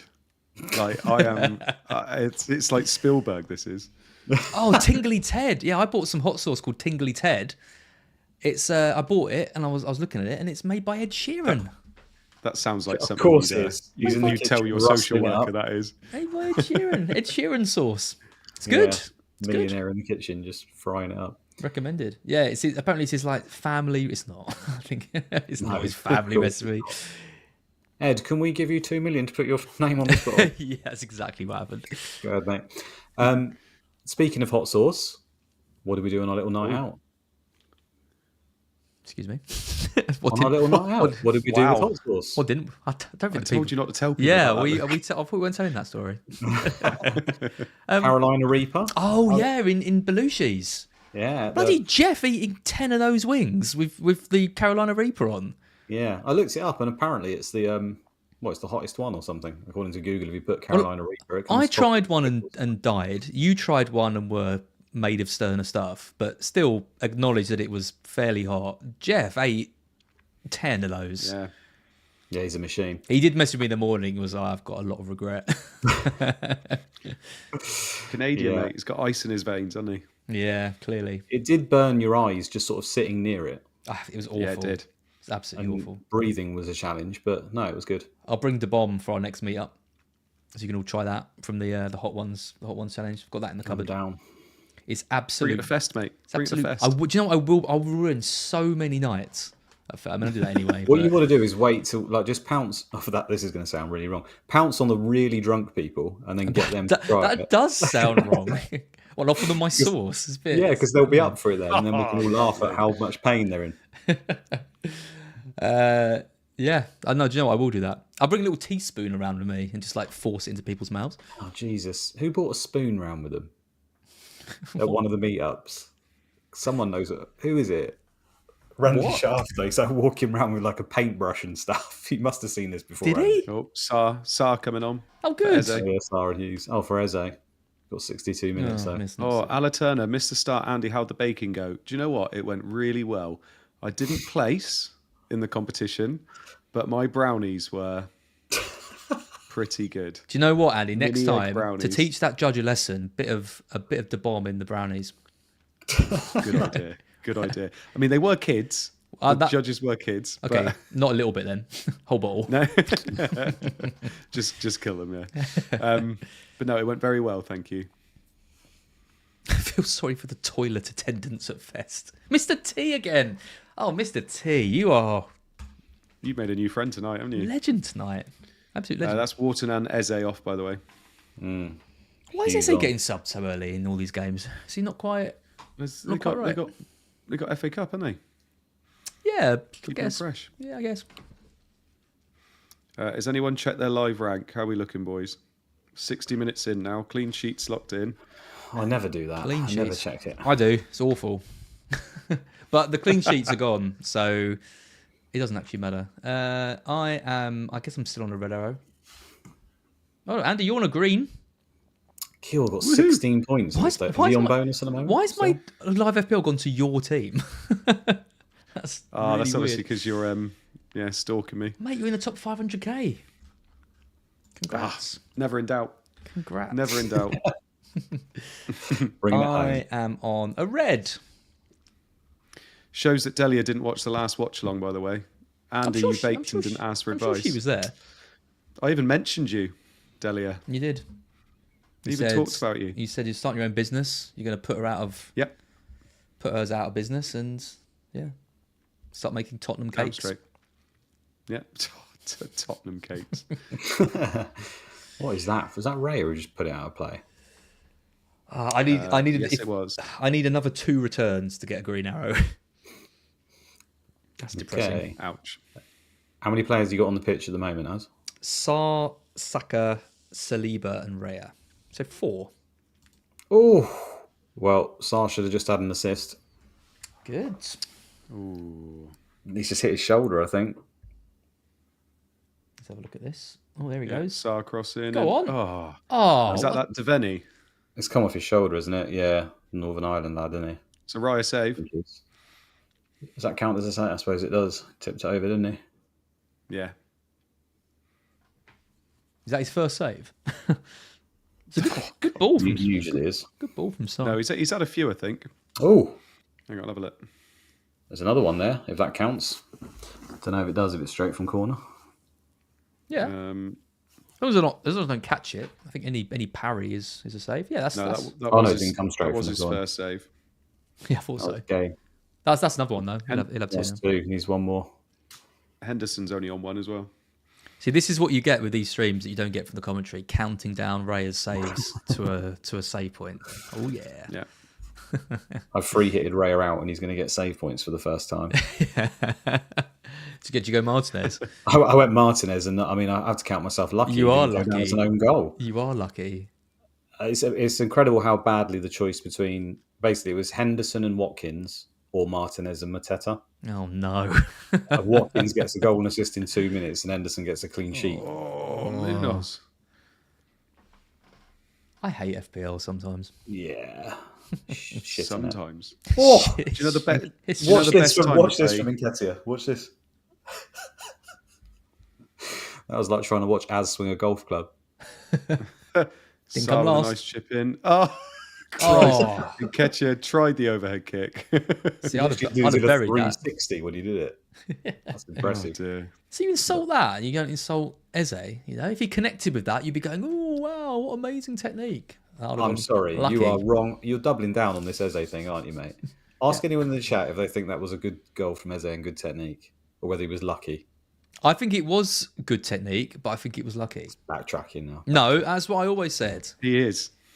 He doesn't connect with it how he means to, but it's still nice technique. But he's lucky that it's near impossible to connect with a corner like that, even in professional football, perfectly every single time. Oh my god! Munoz little header across the goal. Raya is flapping all over the place, isn't he? What was that from Raya? Honest to God, they've missed some real chances, haven't they, Palace today? Raya's sometimes he looks like he's unreal. Another time, that corner as well was absolutely wild from Kamada. I've never seen one so long and high. He is proper flap tonight, Raya.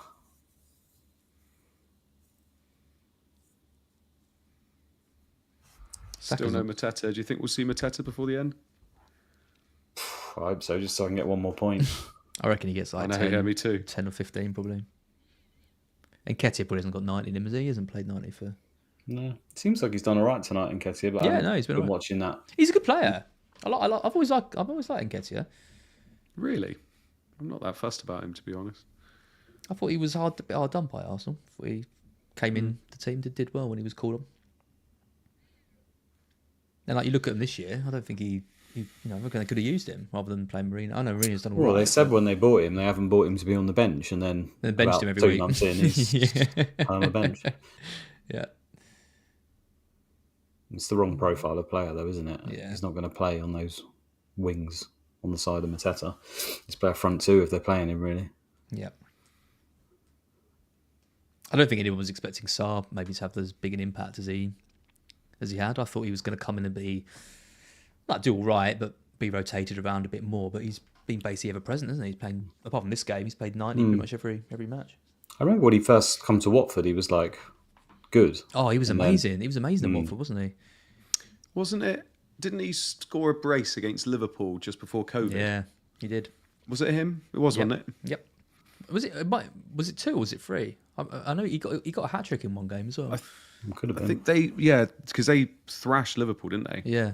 So maybe it was 3. Yeah, it might be 2. He was unplayable at points for Watford in that Premier League season. He was unbelievable because everyone thought he was going to get a big move, didn't they? And then he stayed at Watford for like 2 or 3 years. I think. Marseille? Did he go to Marseille? I think he stayed. He stayed, didn't he? Didn't he stay for a couple of years? No, he went away, didn't? Oh, I don't know then. No, I don't know either. This is good. Good content. It's Ismaila Sarr. He did go to Marseille. It was Marseille. There you go. But he did stay at Watford for a bit. Yeah, we're both right. That's nice.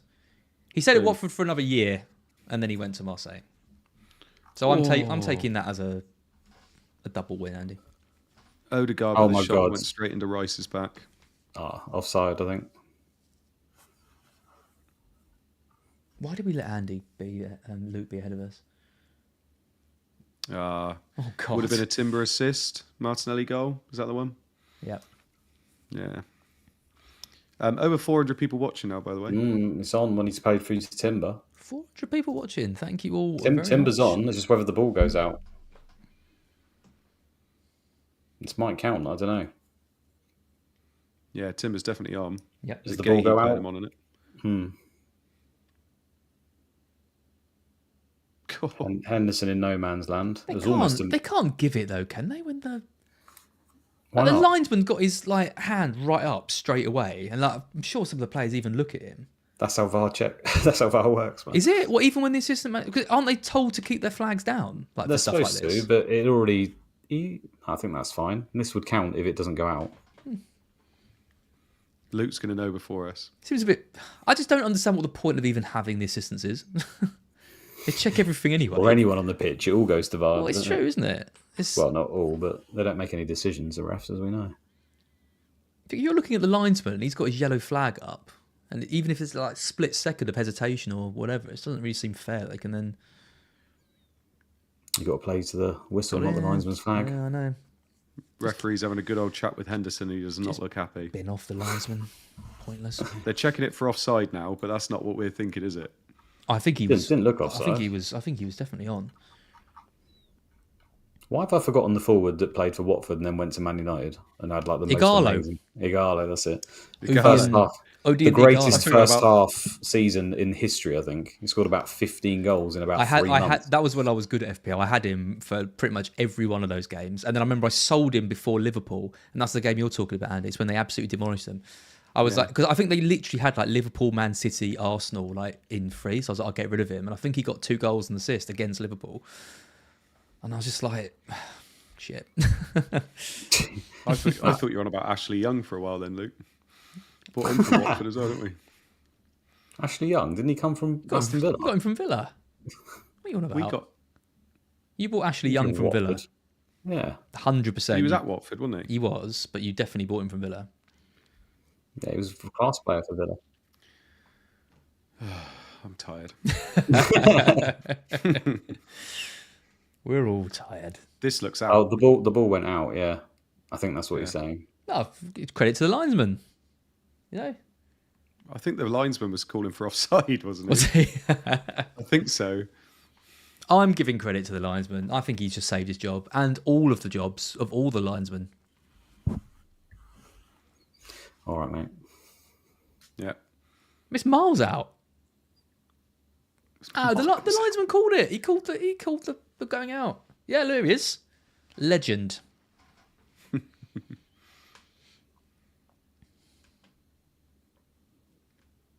Sar's been a handful since he's come on. It's that time at Marseille. Really grew as a player. Yeah.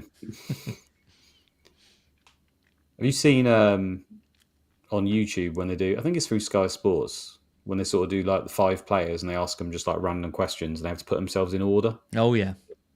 Yeah. Yeah, have you seen the one they did with Palace where they picked Sarr and like a load of other people? But Sarr just seems to, if you watch that one, like he can't speak English that well. But like when they have to rank players, but then once they're ranked, between the 5. So they say, have Mateta, Sarr, I don't know, 3 other people, Gay, whoever it is. Yeah. And then they say like, who's the best at free kicks or something like that, or whatever the question might be. It might not necessarily be about football, but Sarr literally puts himself rock bottom on every single one. Oh, bless him. Like really timidly, he can barely speak English as well. He's like, "Nah, I'm rubbish," and they're like, "What are you doing, man?" He's like, "Nah, I'm shit." Fastest player, no, Will Hughes. Yeah, honestly, I was like, Mateta coming on by the way. I felt sorry for him. Oh, nice. But when he's on the pitch, he's confident. 1 point locked in, Luke. Brilliant, good decision, vindicated. That just reminds me of Kante. Kante's like that, isn't he? Like when he won the World Cup, he didn't even want to go up and touch it, did he? No. Like, I'll let everybody else do it first. Bless him. I love Kante. Yeah, he's like, ladies and gentlemen. Well, because Casado was a bit like that as well when he left Chelsea. When we did like a video about, you know, from where he'd come from to where he'd gone, and like he just come across like some of them just come across so humble. So Minte has done a great interview on Sky. We love a humble person in England, don't we? Is it an English thing, or is it? Just I think it definitely people? is. Oh, definitely. Yeah. Obviously you've been in the Prem for a while now, and you've sold a few players. Who was the player that Brighton sold that you were most disappointed with? That you were like, oh, I loved him, and I really didn't want him to go. Most disappointed with? Trossard's got to be up there. He was one of your good players. Yeah, I feel like Trossard was disappointing, but at the time I had a lot of faith in De Zerbi, and I kind of felt like he was making the right choice because Matoma came in, right? It was. I think it was disappointing the way Trossard went because he's probably our most talented ever player. McAllister I was disappointed at, but you couldn't really begrudge him going to Liverpool. Casado was amazing, but I'd have snapped your hand off at 115 million. Ben White was really good.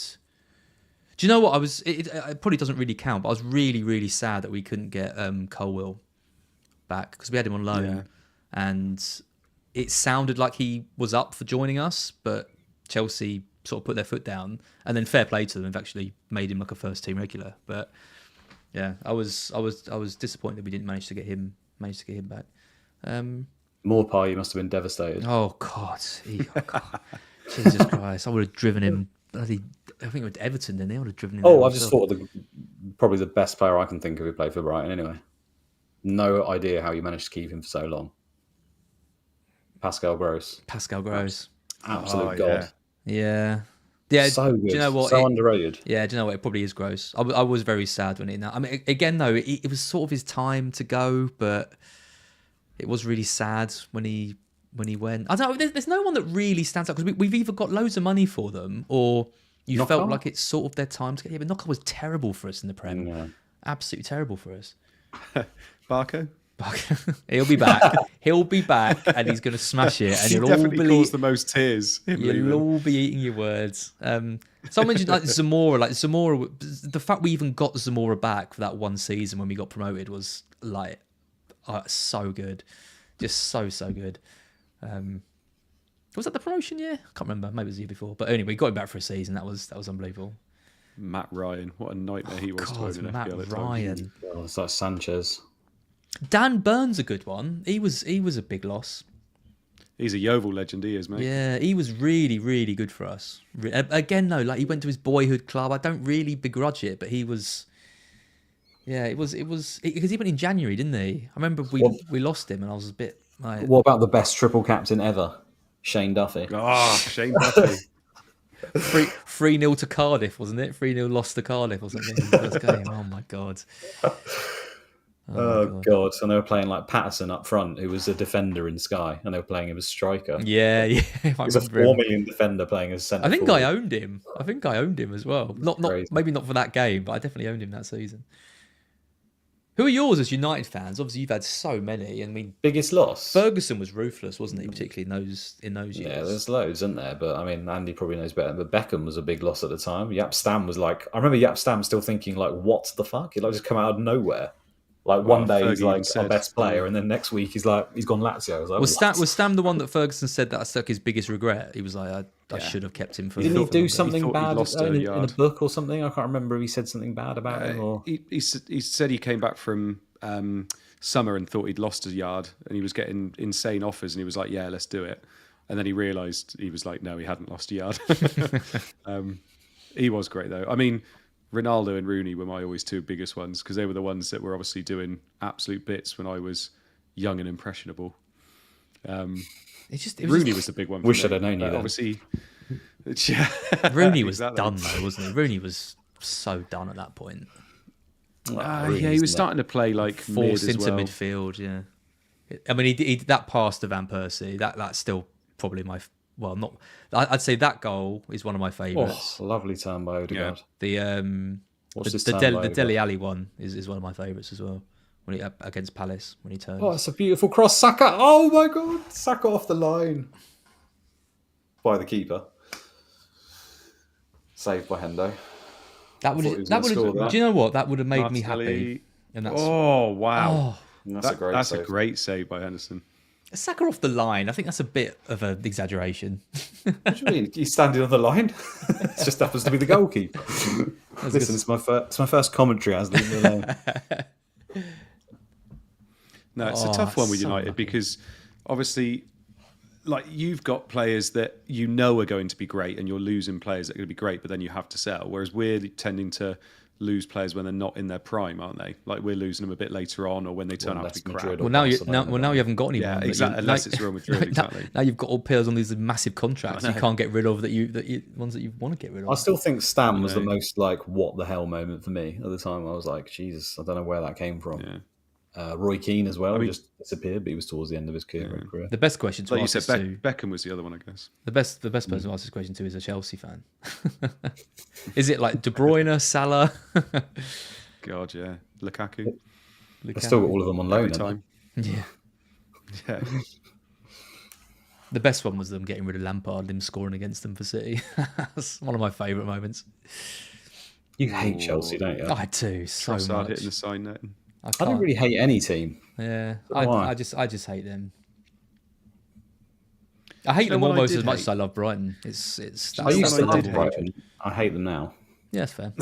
We always beat you, so What one I did hate United selling, and it was he now plays for you. Is Welbeck. When Welbeck yeah. left, He had Because it years. He had years ahead of him. Like, I was gutted when you sell a young even when Rashford is basically leaving now. It just seems such a massive shame when you've got someone that's come up Who through. sold him? It wasn't Fergie, was it?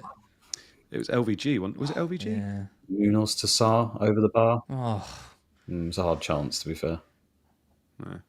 oh my god. And Mateta's officially on now. By the way, took ages to come on, but he's now got about 10 minutes. I reckon there's one more goal in this. I'm optimistic. Oh, hopefully it's Mateta. I don't. If a Palace score, I'm out of this bloody cup. Actually, I might be all right with Eze scoring. I don't think he's got Eze, and I know everyone cares about my cup, I think. So Greatly.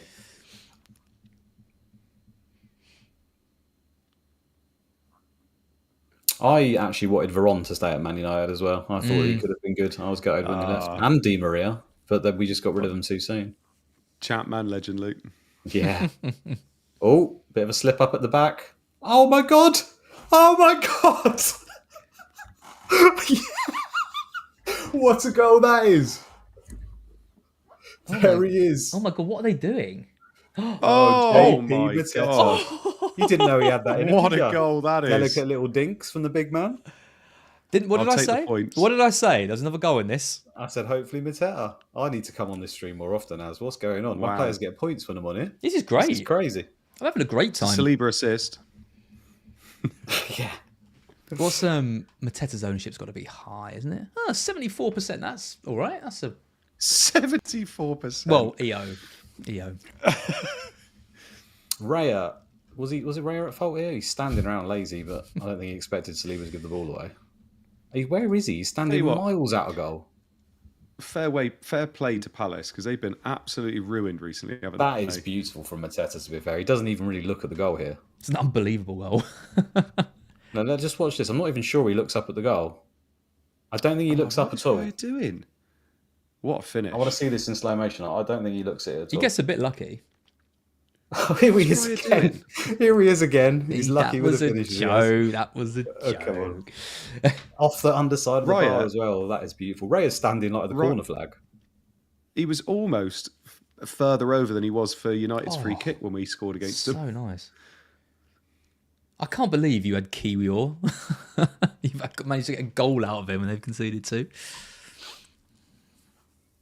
So what, have we all got 2 goals tonight then? Yeah. Yeah, Kiora and Mateta I've got. Yep. Yeah. And you've got Eze and Mateta, you two. Yeah. Come Yeah, on, that's the thing. Saka. Even when you think you've done well, everyone else has done about the same. Yeah. It's almost like everyone's got pretty much the exact same team all the time. Oh, yeah. That's why you got to go crazy on free hit, lads. You got to get in like Sorry, I don't Heather. know, Sorry. Souček or someone. Sorry, Heather. Score changed. There you go. 2-2. Get Souček on your free hit, lads. Spice it up. Do you remember when he was like a premium asset, wasn't he? Scoring every week that one season. The two outfield players I had on my free hit bench last year outscored my team. Yeah, that's quite common to be fair. Yep. Because I think everyone had the same free hit teams. Because we all went loaded up on Spurs, didn't we? And they lost to Fulham. I think they lost There's like, been some. they lost like unreal 3-0, goals. didn't they? 3-0 to Fulham or something ridiculous. Yeah, I know. It's been a great game. It really has. I mean, we could have struggled tonight if it was 0-0. I mean, we may have hidden it well, but we would have talked even more shit.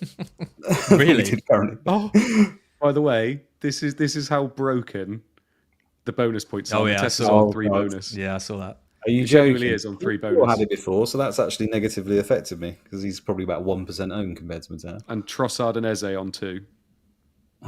What's Kiora on? Is he on 1? I forgot Trossard scored. Yeah. Is he still with the 2 goals conceded? Yep.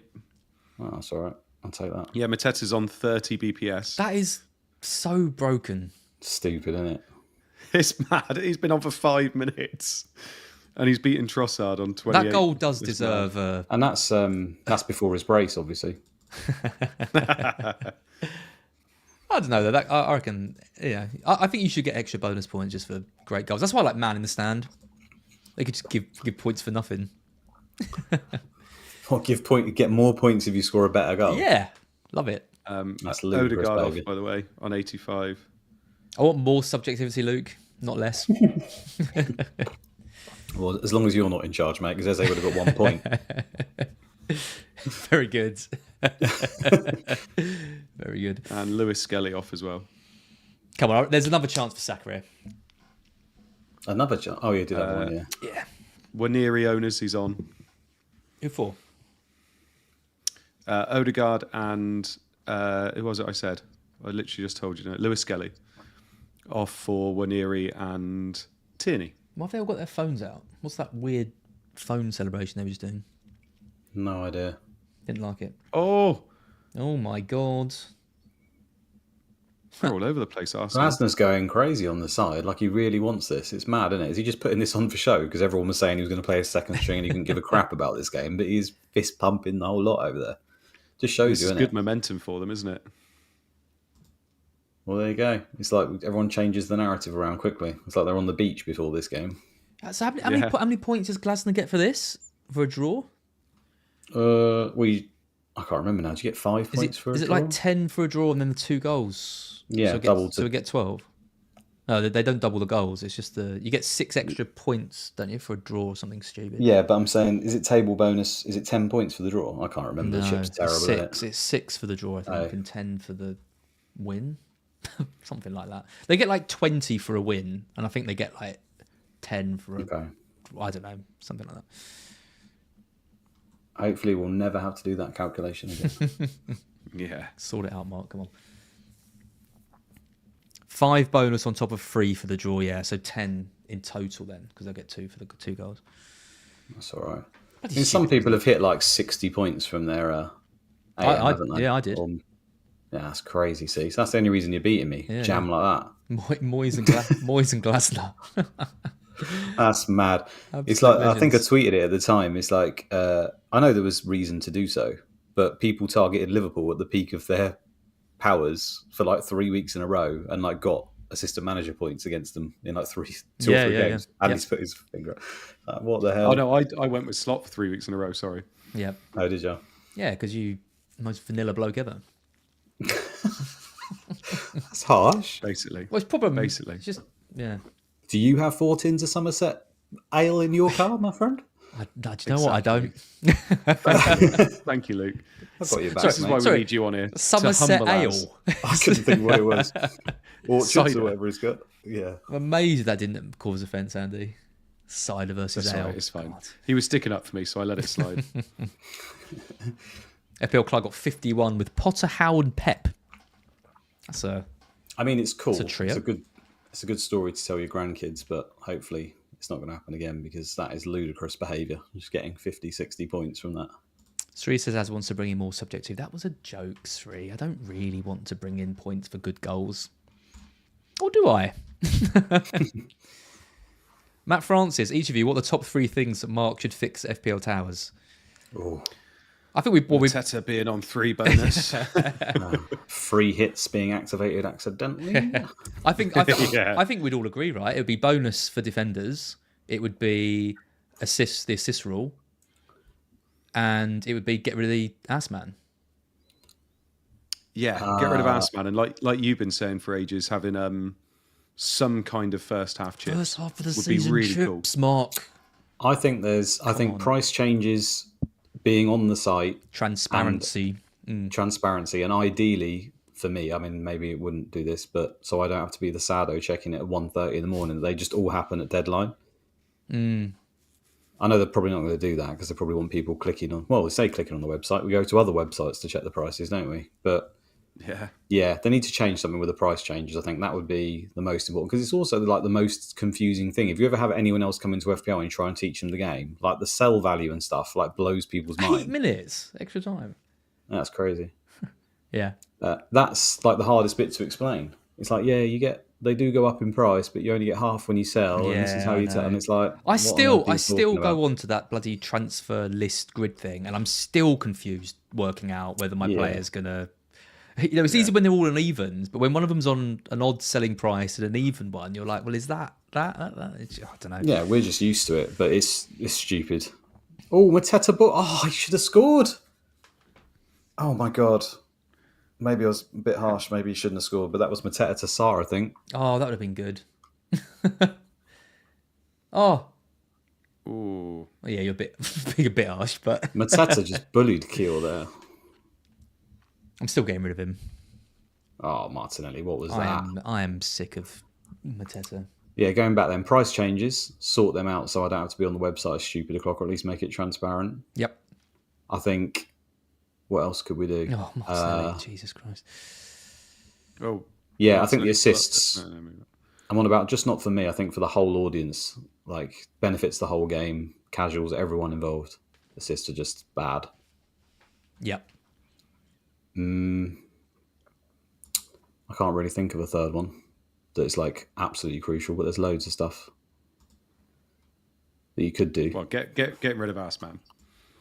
Definitely Yeah, big, isn't it? I suppose that's up there. I'd just prefer no chips at all and go old school, but I don't think. Would you keep captains, Luke? I'd even take out a captain. Yeah, I got 6% for my I captains. knew you'd say that. Yeah. On FPL review, I'm in the bottom 6% for captains. You'd think, therefore, I'd captain like mad people the whole time, but I think I've captained like exclusively Salah, Haaland, Saka, Palmer. I think that's pretty much my entire captain quota for the season. Maybe if like a few have had a double game week or something, and I've just got no points. I tell you what, there's only one team looking like they're going to win this at the moment, yeah. and it's not Arsenal.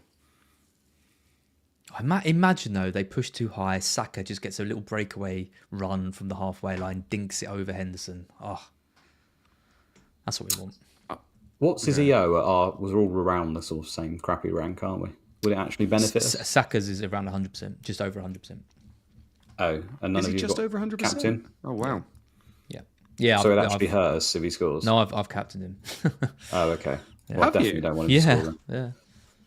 I captained him for this stream and he got benched. So at the moment, Marmoush captainers are winning. Yeah. By what, 1 point? Yeah, 1 point. Lovely. That's crazy. No, 2 points. He didn't even make 60, did he, in the first game? So I was going to say, I didn't think he did, yeah. 2 points.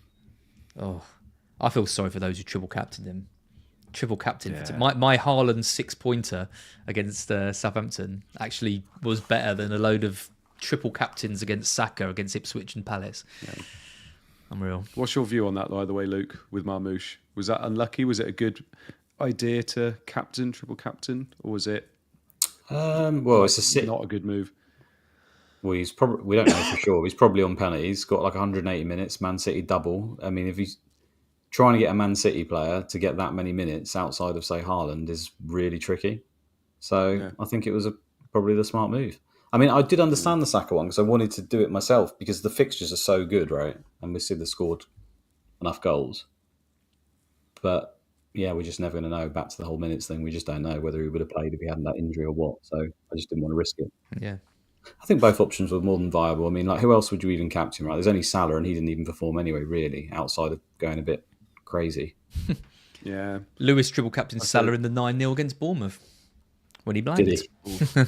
Yeah, that's mad. I mean, I got Haaland hat-trick this season from triple captain game week 2. It's like the one chip I played. You did it against Ipswich. Yeah, I've had some good luck with triple captain. That's like my one chip I can actually do. Gareth Bale. Gareth Bale. I remember it well, yeah. For like 63 points or something like that. And literally no other player in the game week scored any points at all. It was one of those weeks. So it was crazy. But I've also triple captained, and I've said this before, Yannick Bolasie in a double game week. I think it was the first season it was introduced. He hit the bar, hit the post, then he got booked and got 3 points for the double game week. I gave mine to Payet. I think that first season when it came out. Such a player. Yeah, I think he got one. I think he scored. You know that free kick that's always like talks about as like one of the greatest free kicks of all time. I think it might have been that one that he scored. What a player! And I gave my triple captain to Patrick Bamford a few years ago as well for Leeds.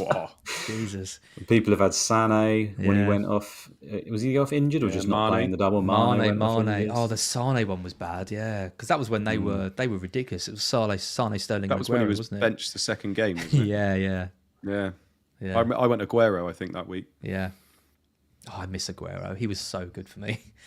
I triple captain Trent that week when Mane went off, so he did as well as Salah. Yeah, he did all right. Yeah, Robertson did okay as well, didn't he? I think he was 2 points behind Trent, behind Salah in the end. Yeah. So that Mane one was brutal.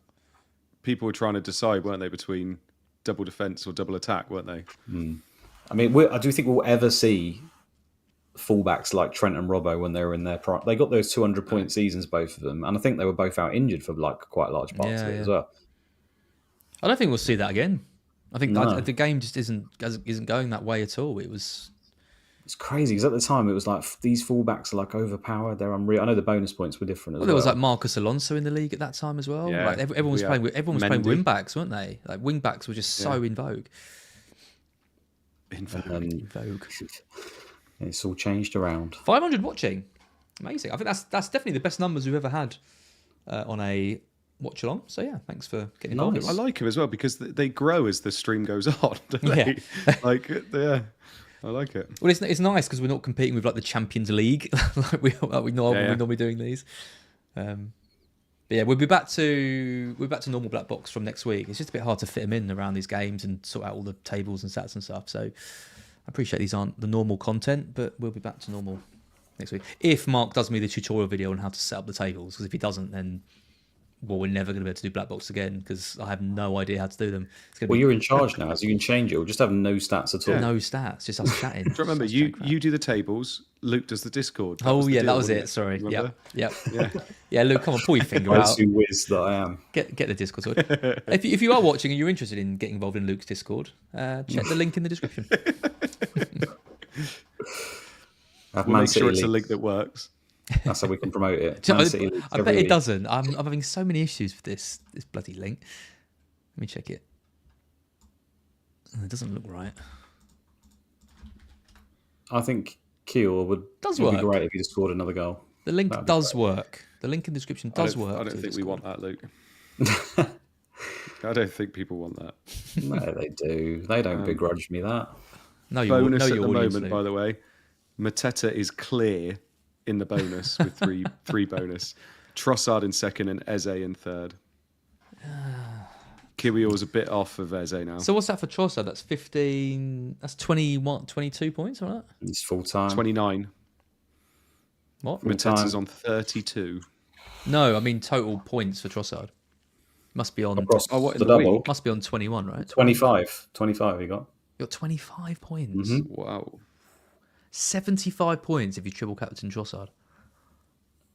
Well done. Good enough, mate. Thank you, Luke. No wonder you're on the stats. Yeah. Nice. Good game. Good game. Enjoyed that. Saw some good goals. That was a good game. Should we take a quick look at predictions before we finish? Yep. I noticed you've both done... Do you know what? I was going to have a go at you both on stream for not doing your predictions, and you've both done them, and I'm actually really proud of you both. Thank you. I don't actually have a way of getting both of yours on screen at once, though, so... Do Andy's is more important. Oh, no. Hang on. 81 all out I was, by the way. Let us know in the chat how you got on this week. 81. Not sure how the other boys did. Not as well as that. Has Kiel just jumped up in bonus? Or was my 81's a good score, Andy. Bloody hell. He's just got booked.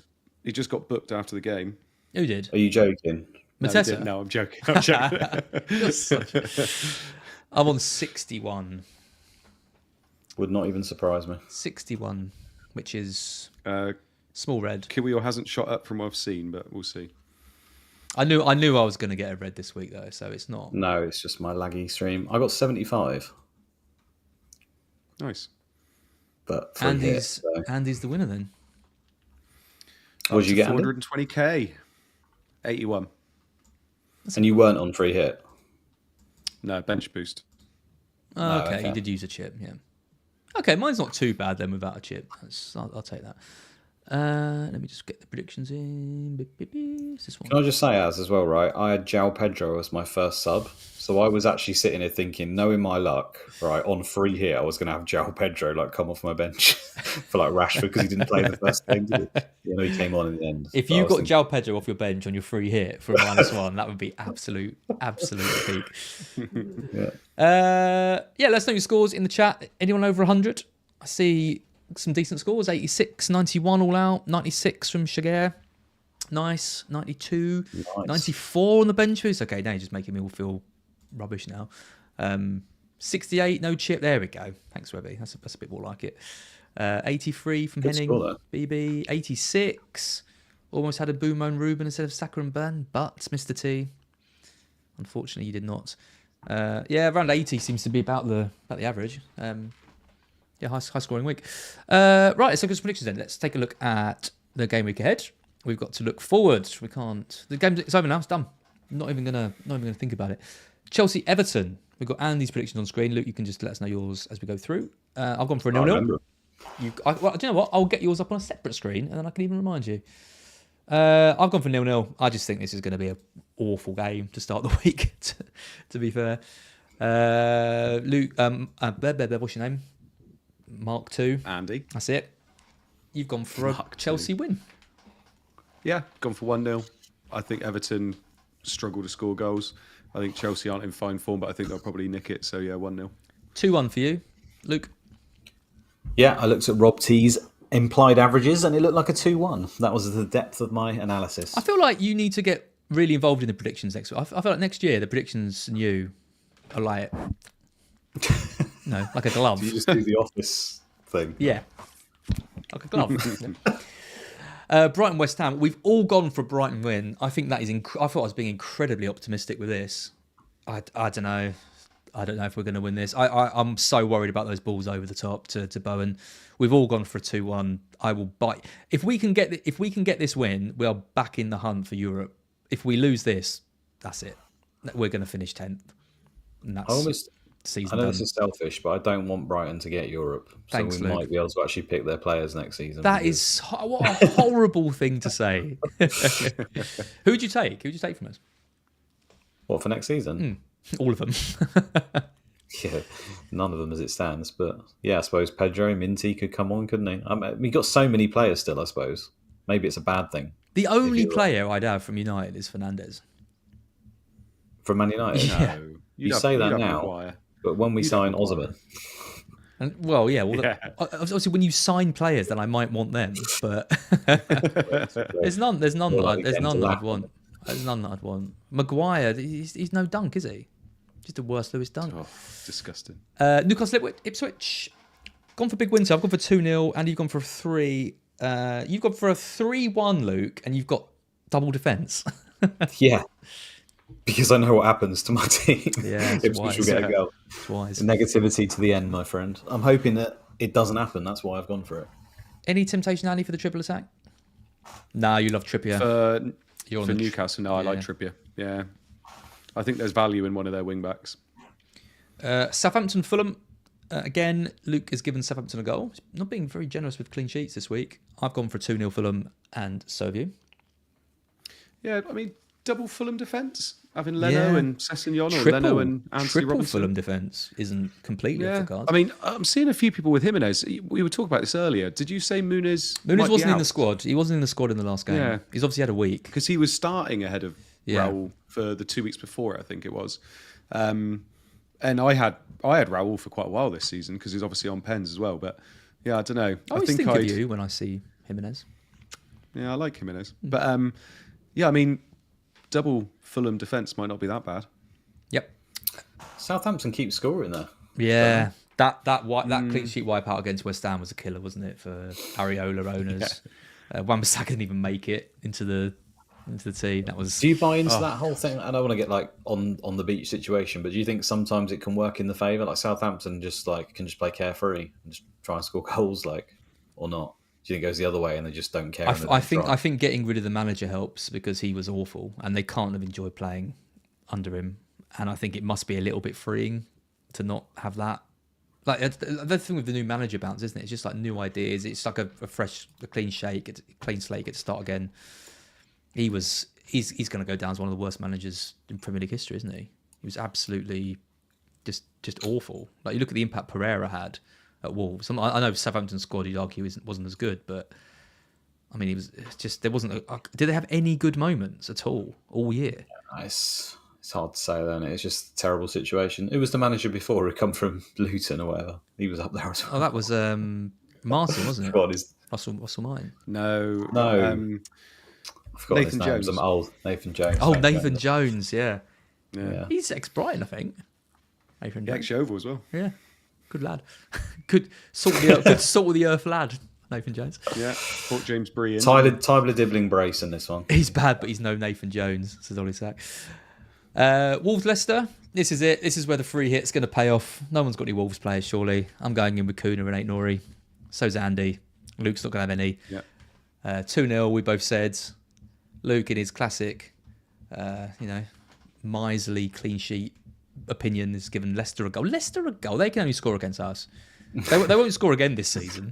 They got their 2 against us. Kuna captain? Who's tapping again? I think it's you, Az. Sorry, I'm nervous. Bournemouth United, look at this from Andy, 3-0. Yep. I think we get spanked, yeah. You've gone for a 2-0, I've gone Can't for a wait. 1. Yeah, good.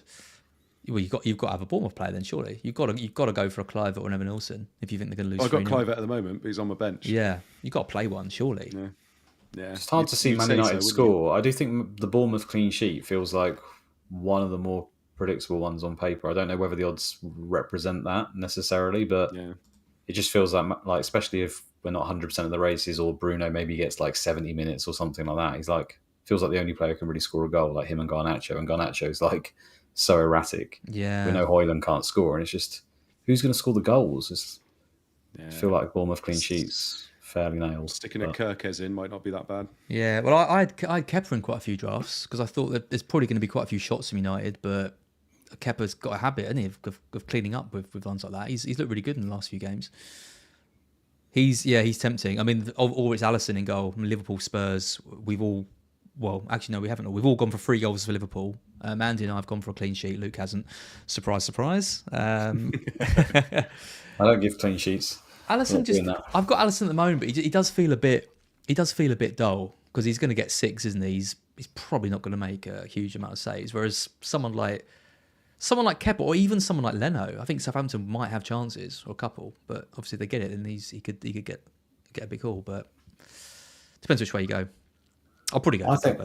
I think this is going to be the surprise result. I think Spurs are going to do well versus Liverpool randomly. Yep. Don't know why. Just think they will. I think they've been playing a lot better recently. Like they haven't got quite the results that they should have. Have they been playing better recently? They've been memed. They've played a little bit better recently. I know they keep getting memed, but I feel like Spurs can turn up randomly. They were very poor against Forest, I thought. Foot off the gas a little bit. Yeah. I don't know. Maybe it just won't. But Liverpool can win the league, right? That's true. Yeah, true. Yeah. And then finally, Forest, Brentford. Andy and I have both gone for a 2-1. Luke's gone to reverse, a 2-1 Brentford. That is another temptation on the free hit, is to back against like the Forest clean sheet. Like you said, Andy, go for their defensive numbers are pretty poor. Go for an Mbeumo. Visser, I'm not seeing mentioned at all. He's been great. I had him for quite a lot this season. He's been really good for me. I think like people 15, that aren't on free hit goals. I think people that aren't on free hit, I think it's a good move. Getting in Mbeumo or Wissa this week, because obviously you're going to probably want them the next week as well, aren't you? But yeah, it's a tough one to call though, this one, because like you said, Forest defence hasn't been so great. Brentford can attack, but Forest at home. Yeah. Yeah. Because the other option is don't go for Wood and go for Mbeumo, for example. Stick him in, play 5 in midfield. Yeah, tempting. Lovely stuff. Enjoyed that. Our first stream, the 3 of us. Really nice. Good amount of people watching. Good game. Points all round. Shame I got a red arrow and you both got greens, but we can't have it all. We both use chips, though. We both use chips, yeah. I think Eze ended up on 2 bonus, by the way, in the end. Oh, good. That's nice. Yeah. That's nice. So I'll take that. I think I've got through my cup game. Don't worry, everyone. I think even with Glasnow's 10, I think that's all I've been thinking about. I know. It's all right. I think I've still got through. We'll call it there. Thank you so much, both of you. Really good evening. Good to see you all. Thank you, everyone, for joining us. I'll upload this to the pod as well. It turns out people watch this on the pod too, which I found out earlier today, which is great. So if you've been listening to some pod, make sure you drop us a review. Make sure you like the stream if you haven't already. Drop us a comment as well. Let us know how many points you got this week and what your free hit teams are looking like next week if you're going to play it. And it's Andy and myself next week for a regular Black Box. We'll see you then. Yep. Bye. See you later.